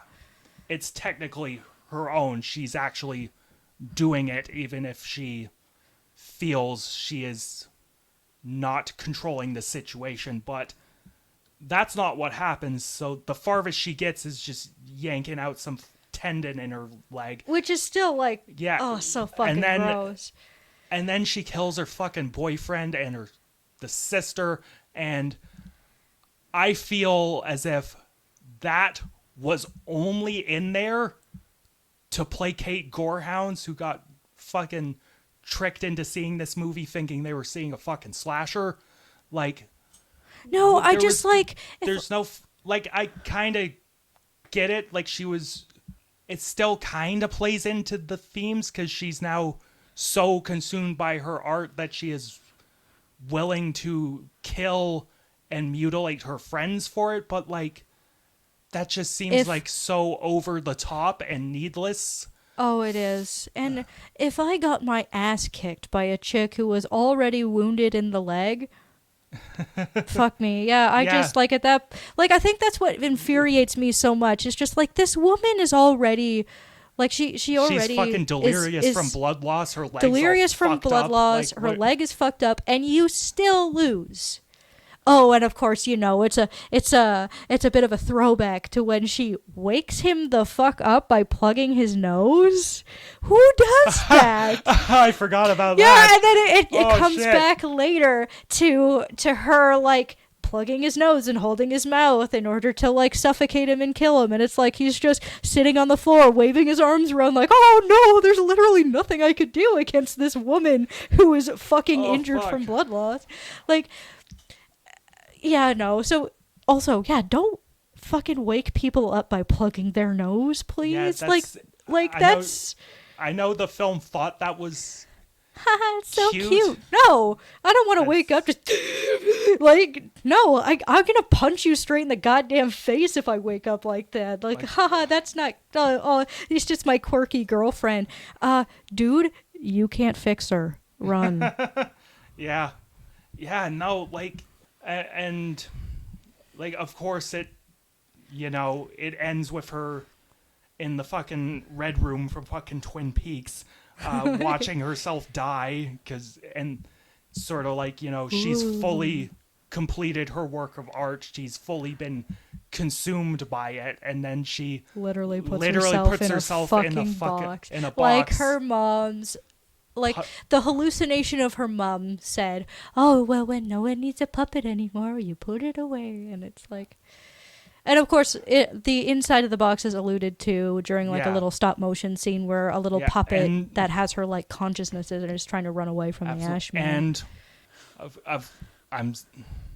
of course, the whole gimmick of the film is centered around the stop motion animation, and that's probably the best part of the film from a directing standpoint. And I agree, because those bits of the film were really well presented. Oh, they were. And so from an animation standpoint, so stop motion is a really, really cool art form that takes a really, really long time and a lot of dedication to do. Yeah. Though sometimes stop motion can be very uncanny, which I think is why it works so well in this film, and for it's the way the film wants to use it, because stop motion can be fucking uncanny sometimes. Yeah, it can be really weird looking. It can be really unsettling. I mean, for goodness sake, just watch Mad God. Yeah. Or any sort of stop motion that's just really weird. It thinks it's being cute and child friendly, but it's just not. If you want to see something with a similar tone to stop motion, watch the music video for Tool's Sober. That's a stop motion animated video. Okay. Yeah. It's very trippy, it's very dark, and in terms of animation itself for the film, it's really well done, and I love the creature design. Oh, the Ashman the is giant so Ashman. cool. It's really cool, and I like it when it's definitely a guy in a suit. It's just I love it when it's the stop motion, because it looks really uncanny, but then it's a dude in a suit, and that also is just really all around the Ashman is just a really unsettling, it's just an amalgamation of flesh and clay and all the dirt that's gotten stuck to it, and it's just a nasty looking thing. Yeah, it's really, really cool. There are tons of cool practical effects in the film. There's a small one when Ella starts imagining her leg being made of the mortician's wax. It's clearly just a close shot of a leg made of mortician's wax, but it's really seamlessly edited together. Oh, so, yeah. You wouldn't know. It's just okay. Cut to the wax leg now. Cut back to the person. It's really well presented. And then speaking of that, actually, I also like the effect where the Ashman starts eating her. Yeah. She's made out of the wax now, and he just starts consuming her body, and that's just the rest of it. That was pretty cool. And especially when he enters the closet where he's just really, really fast moving in, and it's nope, nope. Yeah. And I mentioned a music video earlier. I guess this is my sort of labored segue into music and audio in the film. I mentioned the audio in the film and how well it uses audio design for this character, but the music in the film really sets a good atmosphere for it. It's mostly just jangly noise, and I like scores like that for horror movies, because like you don't have to worry too much about actual melody or composition, but like at least make the textures and like noise you're using memorable. And certainly the noise that they are producing for the score, it's memorable and it's quite unsettling, and coupled with some of the like loud noises, like when the Ashman starts banging on fucking Ella's apartment door. Oh, those yeah. bangs are like, And they always come very in loud. threes They too. always You come notice in that? threes. Yeah. It's and again, Aisling Franciosi, I think. Franciosi. Because I know in Italian, if it's a C and an I, it's chi sound. Okay. And then if it's a CHI, it's like the usual K Okay. sound. I'm pretty sure. Okay, so Franciosi. Aisling Franciosi, she, as a horror sort of protagonist, as her doing the whole, descent into insanity shtick you often see in horror movies. She does it very well. Mm-hmm. She performs her, like, lapdog, awkward, insecure shtick at the beginning very well. The woman who plays the mother is also really good, like, in those first two scenes. Like, she's clearly just, like, it isn't, over the top, like, villainous sort of thing, but you can tell from the way she speaks to her daughter and the way she acts, she's Abusive. controlling Yeah. and probably abusive. Yeah, but like I'll at least give the movie this. I do like how it has at least a little bit of maturity where the mother isn't cartoonishly abusive. Yeah. Like every once in a while she asks if her daughter is okay. Yes. Because abuse really only works if like, oh, I don't leave because, when they're nice, Yeah. like, oh, it's fine. It's just how they get every once in a while, Yeah. So yeah, I'll at least give the movie that where her mom isn't cartoonishly abusive or anything like that. So Yeah, no, this has been, I think, a very productive discussion about this film. yeah. Dare I say it, this has been one of my favorites that we've done on the podcast so far. I respect this movie a ton. I respect the director for having some sort of vision. Yeah, the vision's definitely even there. if it is like heavy-handed. Even if it is like getting a And cast iron pan in the side of the head. Yeah, no, and even if the ending gets fucking Stupid. yeah, even if it turns into dumb bullshit, like even like yeah, no, I'm just gonna placate, dummies who want to see a fucking slasher. Okay, so she's just gonna kill her friends for no real reason. Fucking Jesus.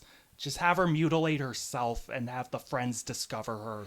Yeah, that would have been been that would have been at better, least yeah. effective and fit the themes more.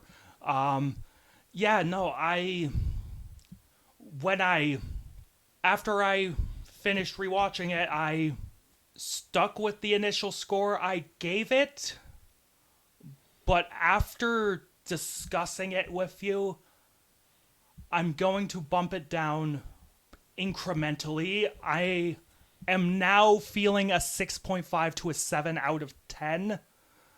It's slightly closer to a 7 than a 6.5. It's no longer one of my favorites for the year I put it in. It's now just an honorable mention. Yeah, I'd say for me it's definitely sort of like I don't know, for me it feels like a 6 or like a 5.5 because it's like if I were to say compare this to the other movies that I've ranked so far, it's like I like say Together more than this one. Because yeah, at my second watch after a while I'm just like, oh yeah, it's one of those It's one of those things where it's like, oh well, the protagonist did the stupid thing, so it's no wonder that they're being haunted. Blah blah blah blah blah. It's just like, yeah, if a young girl asked me to make a doll out of rotting meat, I'd be like, get the fuck out of my apartment. So yeah, it's definitely like a 5.5 or a 6, I Okay. think. Okay. Yeah. So we got.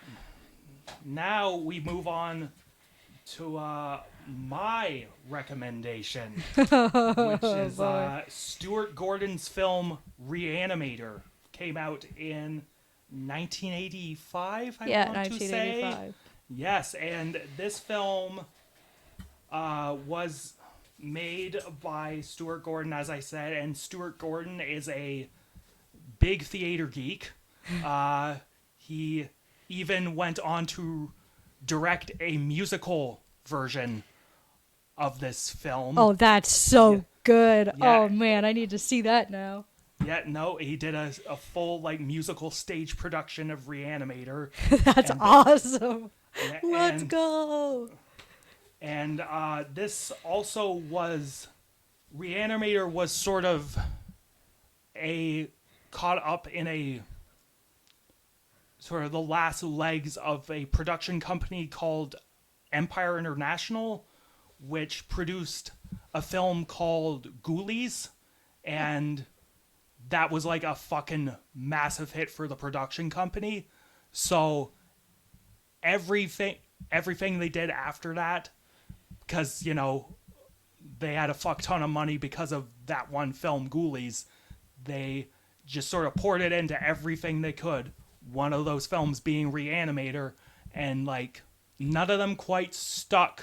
And then the last film they made was Robot Jocks, and then they folded. That's unfortunate. And yeah, but I will say, thank God for that production company for financing this movie, because this film is pretty damn dope. Oh, this movie is a hell of a ride. Yeah. I got so excited when you said that your recommendation was Reanimator, because I had seen it before a really long time ago, and it's a wild movie. It's got really good makeup. It's got some really Yes, and- iconic, funny sort of like moments in it. Yes, and the film starts off with one of those iconic bits of fucking makeup and gore, which is when the police in Zurich, at whatever university Herbert West was initially at, they find him pumping his professor full of his green Reanimator juice, and the professor is all fucking purple, like his eyes are fucking like turning to fucking blood. And like stuff starts like, Yeah, like it's fucking wild. how It's a dare you? How could you do this to the professor? You killed him. I didn't kill him. I gave him life. Ah. Like it's so, and you can like, and you can, you're probably realizing now that I've told you that Stuart Gordon is like a fucking theater geek, the whole bombast of it all probably makes Oh yeah, so the much acting sense. makes so much sense because Yeah. it has that sort of theater style, Yeah. like, well, that theater kid acting in it. Yeah, Sometimes. absolutely. And it's so it's very, like you said, over the top. It's very bombastic because H.P. Lovecraft's sort of cosmic horror is very just out there. Oh, And- it is. Yeah. Yeah, and so after this bit, we get like the opening credits, which you messaged me mentioning, Oh, these the are opening cool. credits are really cool.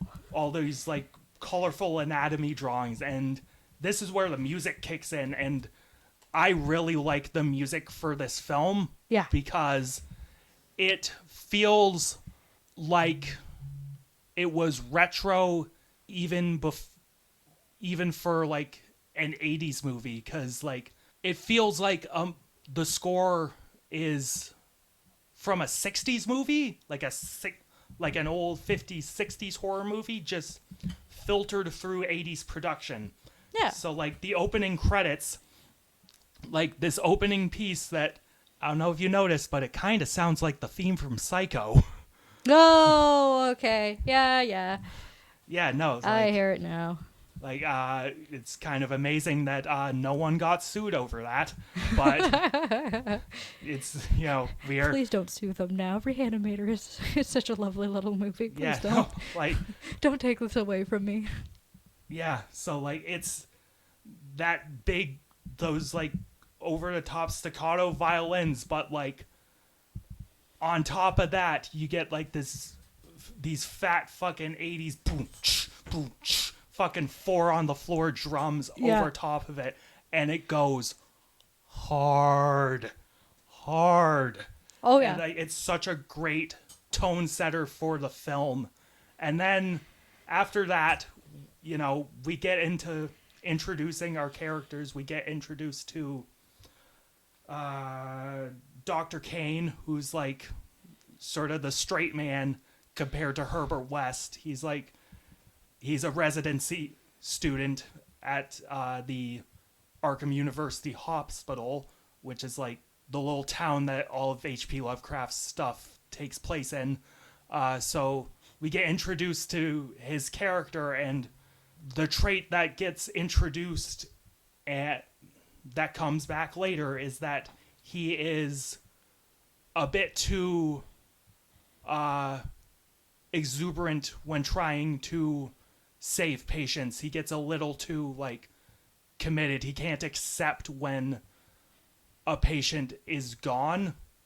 So even if the doctors around him are fucking call it, he's like, no, we can save them. And he can't accept when a person is just gone. And it's from that point we then get introduced to the love interest, the dean's daughter, and there's just this cute little edit of them introducing this fucking edit. No. Yeah. I thought it was cute. They introduced, they're all smoochy, lovey, and then just cut, and then just smash cut to him just plowing the shit out of her. Oh god, that I forgot about that cut. So oh man, but it's such a funny cut though. Yeah, honestly, it's good. And I have it's a good way of introducing that couple and their romance. I think. Yeah. And I think the other thing that I like about that scene is that they're laying down for a bit and stuff like that, and then the cat sort of comes into the scene. There's no fucking way that wasn't someone off the camera throwing the cat at the guy with how it lands. I had such a chuckle. It's just oh, here's the fucking cat now. Yeah, there's a couple moments with the filmmaking that kind of show the ricketiness of the production. Oh yeah, no, there's another one that I'll bring up when we get there. Okay. But it was definitely someone chucking the cat onto his back. I'm surprised he didn't get fucking clawed from that. Yeah, no. Calm ass cat, holy shit. So after all that, we then get reintroduced to Herbert West, who joins Dr. Kane in his residency. Yeah, because he was looking for a roommate, and he saw the sign, and he's just like, I see you're looking for a roommate. And Herbert West is... I love the character acting for Herbert West. Oh, yeah, no. He acts like a fucking Tim Burton character. Yeah, it's crazy. That performance is it isn't full on nyuk mustache twirling mad scientist. Yeah. But it's clear he's hamming it the fuck up. Oh yeah. And at this point we also get sort of introduced to, the dean of the school, and we also get introduced to, I think his name is Dr. Hill. Dr. Carl Hill. Yes. Mr. fucking Chin. Yeah. Oh my god. The fucking jaw and chin on that man. Yeah, no. Another British character actor guy. He is just fully committed to this fucking role. And character, him and this character and Herbert West have some great interactions.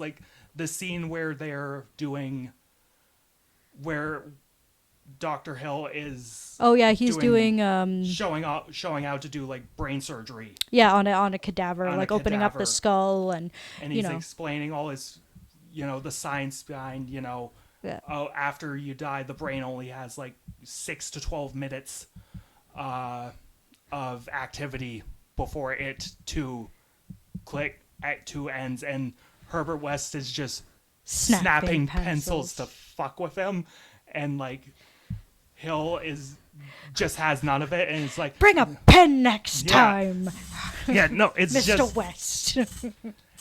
he's so rigid, and so like he's such a good antagonist, and he becomes a better antagonist later. We'll get to that eventually. Oh yeah, no, and I love it too. It's just like, how could you be teaching them this dribble? You're shutting them down before they have a chance to learn. and the other reason why they butt heads so much is because apparently the professor did like a paper on willpower, and he's like, oh well, it's considered plagiarized in Europe because you stole this guy's Yeah. piece, you fraud. And Yeah. like he really just fucking decides to be like. Yeah, He's and really this professor's fucking hater for sure. Like, yes, oh my it's god. It's a great dynamic. And then once, West and Kane become roommates and whatnot, that's when we start, the inciting fucking incident of this story. And it's this great, slow, like, long take reveal of the girlfriend searching for her cat. And, like, it just builds tension. It just builds and builds and builds. The music is sort of like in the background, like these ominous sounding strings. And then after like a couple sort of fake outs, she finally finds Herbert West's room, and in his fridge is her dead fucking cat. And He killed him. How could he have done this? I didn't kill it. It choked on something.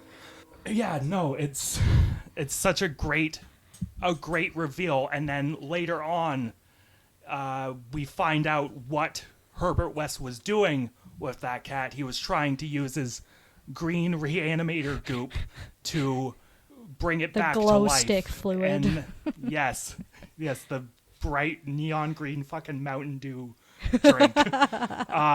And what? So there's a couple in terms of filming, and there's a couple things about the reveal of like the cat coming back to life that I find either fun or like am impressed by. The first thing that's fun is when like Dr. Kane is hearing all this fucking commotion down in his basement, and he fucking sort of runs down. He trips and just tumbles down the stairs, and you can tell that the cameraman was just sort of fumbling down the stairs himself, trying not to fall over with his camera equipment.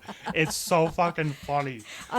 This scene has so many delightful moments on it. From like, so he gets down the stairs, and then like Herbert is like, "Oh my god, get it off!" And there's just like this cat dummy that's strapped to him, and he's giving it his all. He's giving it his all in terms of his acting, but that cat dummy looks so fucking stupid. Yeah, no, it's so stupid, but it just like he's acting his like heart out. It's just they handle it. The actors do a great job of selling it. Yeah. And I think Stuart Gordon also does a great job of maybe hiding some of the imperfection in those absolutely, effects, yeah. because during this scene you have a lamp swinging back and forth, causing the room to go from light to dark. There's some backlighting in the corner there because there had to be something. Yeah. But still, it's a great sort of contrast, and because of that, you could more easily hide, At least a few dummy moments, and a yeah. puppet. Like, Until they straight up just shake it at the camera. Yeah. Just like, there's no way that wasn't a dude holding it by the back and just Yeah, like no, there's- that was so good. I had such a laugh with that. Yeah, it's great. And then after Herbert West finally explains what the hell he's doing, he's trying to bring things back to life with his green goop, and we see this fucking like cat puppet that's been fucking mutilated. Yeah, because And it's like, oh, I love this so much because he throws it against the wall with like this audible like crunch sound, but then there's like stuff left behind on the wall when it flops down onto the ground. It's gross, Yeah. but it's great. It's a gross it's like very unsettling to look at, especially when Herbert West shows that his thing works and the cat just comes back to life fucking writhing in pain. oh yeah, it's awful. It's a great effect. Great for at least a movie like this. Oh, absolutely. No, like the whole cat sequence, I think, Yeah. is one of my favorites in the film. Even if it's like, oh, he's got a puppet strapped to his back. Yeah. It's just like, I can still sort of like be in the scene and be distracted from that because the actors are doing like they're just so into it. Absolutely. Absolutely. And then once we get past this, we're then in like the hospital morgue, and we've like Dr. Kane has been threatened with like expulsion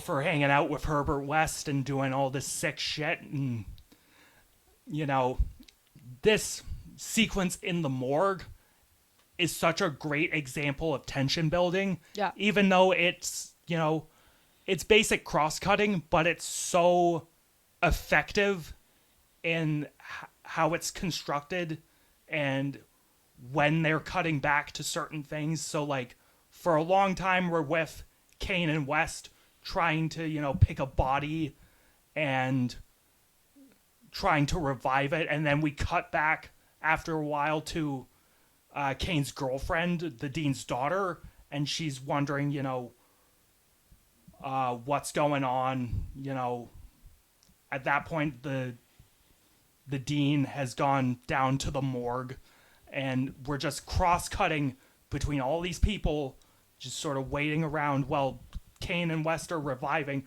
which works, and we get this giant fucking naked fucking hoss. Just So many naked zombies. Yeah. Holy crap. Yeah, no, and at this point, this is when it starts to show its absurd humor. Yeah. Because the dean gets down into the morgue, wondering what the hell's going on, and then the fucking zombie just kicks a fucking door on him, and then the zombie's just stomping On the door, yeah. on top of him and just throwing him around. It's slapstick. Oh, absolutely. There's some straight up like gory Looney Tunes shit going on here. Yeah, no, it's great. It's great. And one of my favorite effects in the film is when Herbert West kills this giant fucking hoss zombie with a fucking brain saw. Oh, shoves yeah, it through shoves his it- chest. yeah. It's this great fucking like prosthetic, and the saw's just coming through it and ripping it apart. All this fucking rubber and stuff going. Oh, It's yeah. fucking wonderful. It's awesome. Wonderful. And then, of course, the second act starts. Wes realizes they have like a super fresh body to experiment on, and it's the dean. So they just they pump him full of fucking Mountain Dew, and he comes back as like just a brain dead fucking I gotta say, loon. all the people who had their chance to be a zombie, I have no doubt they were so excited for Oh, it. yeah. Like, they put their all into it. Like, it's like they were just waiting. Like, oh man, I can't wait to have my turn as a zombie. It's gonna be great. Because, like, the dean, when he's Yeah. a zombie, like... He's giving her. He's giving her. Oh man, is he giving her. It's incredible. Yeah, no. This then bleeds into like, and there's a great shot during this entire sequence. It was when the daughter finally gets down into like the morgue area, and there's like, when she's looking down the hall, there's this like dolly zoom out, and the hall becomes like this vast, long chasm. She feels like there's this endless hallway in front of her. Like, it's a really, really cool shot, and couple that with yeah. the cross-cutting going on. Like, there's so much tension and excitement in that entire sequence.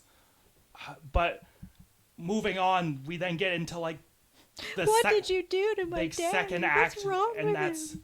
and that's the big reveal. And we get into the big reveal that Dr. Hill is really, really fixated on the dean's daughter. In it's so.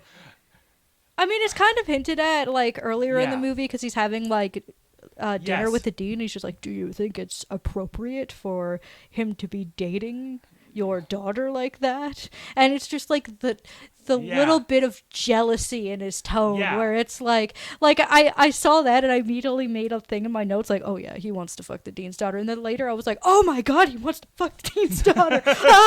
Ah! Yeah, no, he turns into a fucking like evil stalker in like the second act, and that's when we get the scene where Dr. Hill tries to blackmail Herbert West into giving him his fucking Mountain Dew goop. And Yes. then he gets brained with a shovel for his troubles. Oh, it's so good because like he raises his head, he's like, yes, I'm going to be famous, I'm going to be a millionaire, and then fucking whack. Yeah, and then he and- takes his head off with the shot. Yeah, and it's great. Yeah. And like in any other movie, you wouldn't see much of that, but like Stuart Gordon just shows fucking It's a Dr. Hill great getting effect. his fucking throat fucking slashed with a fucking shovel, and it's like great. It's a great fucking effect.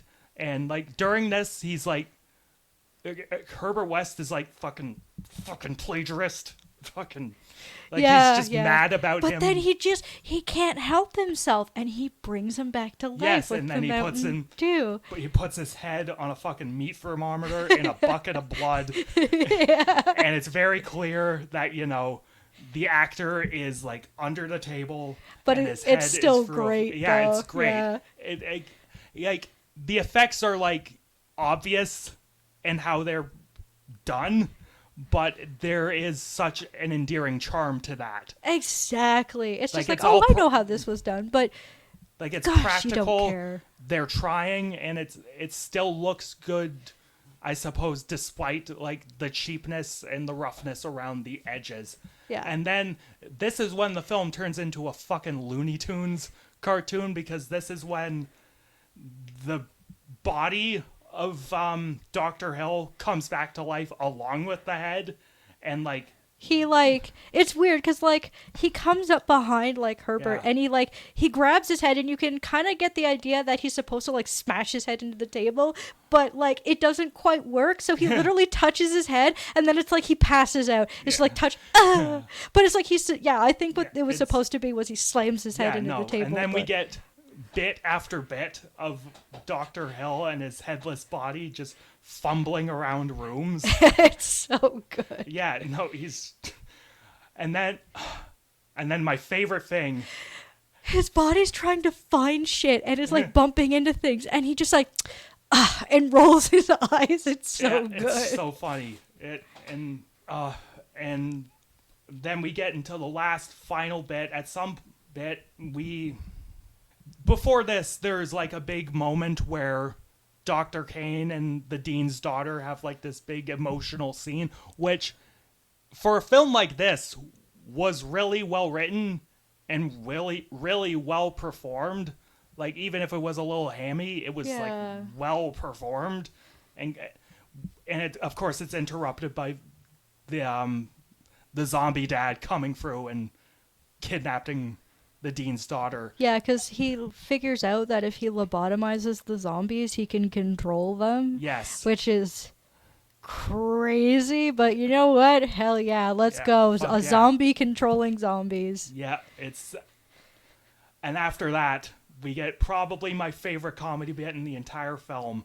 Fucking Dr. Hill wants to get into the morgue, but realizes, you know, he's a bit too conspicuous.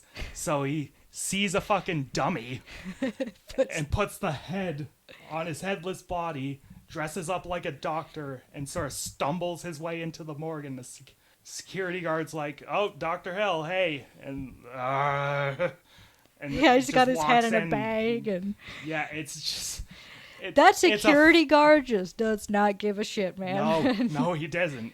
It's just such a great, absurd fucking Looney Tunes bit. It's just Oh, it is. and after that he becomes like the most over the top, despicable villain because the I gotta respect the actress who plays the dean's daughter.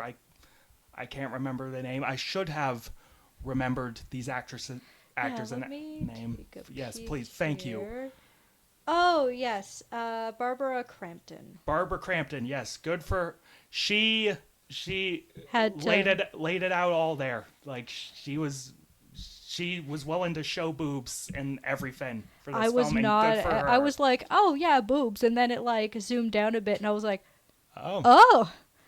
yeah, no. I and- was not expecting full on Bush in this movie. Holy shit! Yeah, no. I hope she got really, really well paid for this, especially with Zombie Man being a pervert. Yeah, no, and the zombie man just uses his head and just rubs it all over her body. And it's just so. Oh, it's awkward, but it's so over the top and villainous that I couldn't help but chuckle at it. Like, no, especially when he's like going down like Yeah. between her legs. I'm like, no, no, no, no. I'm just like laughing, like, it's- but I'm like, oh, that's awful. it no. handles. This film is another great example of balancing tone. Like the film has such a great awareness of what it is, because it's horrifying for like most of it. It has a fairly like, horrifying tone. Still had like humor to it, and Yeah. then the ending, when it knew it was gonna be so over the top, it just fucking went for it. Yep. Like it's so good. And then the final sequence with all these like naked zombies running around, and there's Herbert West realizes, in order to fucking defeat them, he just has to pump them with more fucking Mountain Dew Yeah, goop. so that they'll explode like what happened to the professor at the beginning of the movie. Because, there's like a threshold where it's like if you give them too much, they come back for like only a couple seconds and they Yeah. explode all over the place. Yes, and we get a fun like tentacle monster at the end of it. Yeah, made out of like And organs. that fucking It's... pulls Herbert West into the fucking hell dimension or whatever the fuck. Yeah, because It's- I think like two chemicals fall over, they Yeah. mix, and it creates a gas. And Kane and Megan are able to run. That they get chased Yeah. by like the burnt man. And Yes. I find that so funny because she's like getting choked, and then he just kind of like gets out of the elevator and runs down. He goes, and grabs like an axe, and then Yeah, comes he all the just way sorta back. takes his sweet merry fucking time getting back to her. And she's just like getting choked out, like, and he's like, all right, here we go, and cuts her, cuts the arm off. and- There's so much great makeup and practical effects. Oh within yeah, the that zombies sequence look alone. so good. Yeah, and that fucking tentacle monster was a great effect as well. Oh yeah, Him getting dragged into this mountain of fucking Herbert West getting dragged into this mountain of fucking smoke. It's great. It's great bombast, and the film ends on a solid cliffhanger, I will say, yeah. where we get this shot of him putting the Mountain Dew goop, injecting his dead girlfriend with the Mountain Dew goop because, calling back to the beginning where He just can't let them go. No. He can't let them go, so he pumps her full of the zombie juice, and it fades to black except for what's in the vial. And It you just- slowly disappears, and we get a big scream before the credits. It's Good. It It's a leaves it great to your end. imagination what happens next. yeah, and I no, think and that's you awesome. don't need to make that sequel, but it leaves it open Which I to believe which there you reasonably is. there are Yeah. a couple Reanimator sequels, and the guy that plays, I think the guy that plays Herbert West. I Herbert think, West or is- Dean Cain is in all of them. Like I'll maybe check out the sequels. Yeah, at some maybe we other can do point. like a little recap at the beginning of another episode or something Yeah. where we oh yeah, but also let's not forget the security guard who Yeah. saw that shit and was gone Yeah, out of no, there. he He's just like, looked in and was like, nope. nope. I'm not gonna be this horror movie's one dead black guy. I'm fucking out of here. This is just such a fun movie. It's fun 80s schlock. It's anything I could want out of 80s schlock. It has a great sense of tone. It has fun Great practical humor, great like over the top acting. fun practical effects despite all the ricketiness of it. Like, because it's like you said, it's so endearing. Like, Yeah. but like when it's impressive, it's really impressive. yeah, you know, no, because like when you get like a shot of fucking Dr. Hill's headless body holding his head front facing the camera, you start to wonder maybe why that trench coat is a little bit wider than he once was. Wouldn't happen to have to do with the actor being inside that trench coat fucking sticking his head out of the middle. Would it? Fucking shit. But still, it's so fun. You don't even really and I mean, notice that sort of thing. some of the other little details are so good too. Like when his head is in like the meat pan later, like when they're in the morgue, you can see the blood bubbling. Yeah. And I that is so cool. Like that's such a cool little touch that they have like the blood raising up and bubbling, and it's good. It's good. It's such a fun. It's such a fun movie. It was my first time seeing it, and it's certainly going to be one I maybe pick up on Blu-ray or revisit later on down the line. Oh my god. And we have been recording for so long, I'm starting to lose my voice. So I think we should just rate this bad boy. Fuck. Oh my god. I am feeling an 8 out of 10 on this one. This is a good movie. Yeah, good movie. it 8 for me too. Like I really enjoy it. Probably maybe like an 8.5. Okay. Cause I'm sorry, I have such a soft spot for like cheesy ass movies too, right? Nice. I always gotta like bump them up a little bit. But yeah, no, I mean we've had a lot to talk about with this particular podcast. We saw a lot of good movies, a lot of good points, and it feels like we're really getting into our element a little bit here. We've jam-packed this Halloween episode for you guys. Oh yeah, and I mean like personally for me it's my favorite time of the year. Of course. I love Halloween so much. Besides animation, I love horror. I love horror so much. I think it is such a great diverse genre. I love the special effects, you know. I love how it can be so serious and have a metaphor and a point to being just schlocky, stupid stuff like Reanimator or, you know, Clowns from Outer Space and, you know, those kind of films. But yeah, no. This was a fun episode, I gotta say. It's a fun episode. It was fun talking about Hellraiser. I wasn't expecting that. Yeah. I'm glad you like my little surprise there, because my goal has been to catch up on all of those iconic horror movies, because like especially the mascot horror movies, because I really haven't actually seen a lot of them. I realized. So I just went, you know what? Yeah. Let's watch the origin of Pinhead. Let's go. Plus, there's that Hellraiser game coming out next year. Oh, that's true. Right, I almost forgot about that. Yeah. So that about wraps it the fuck up for this episode. Hell yeah.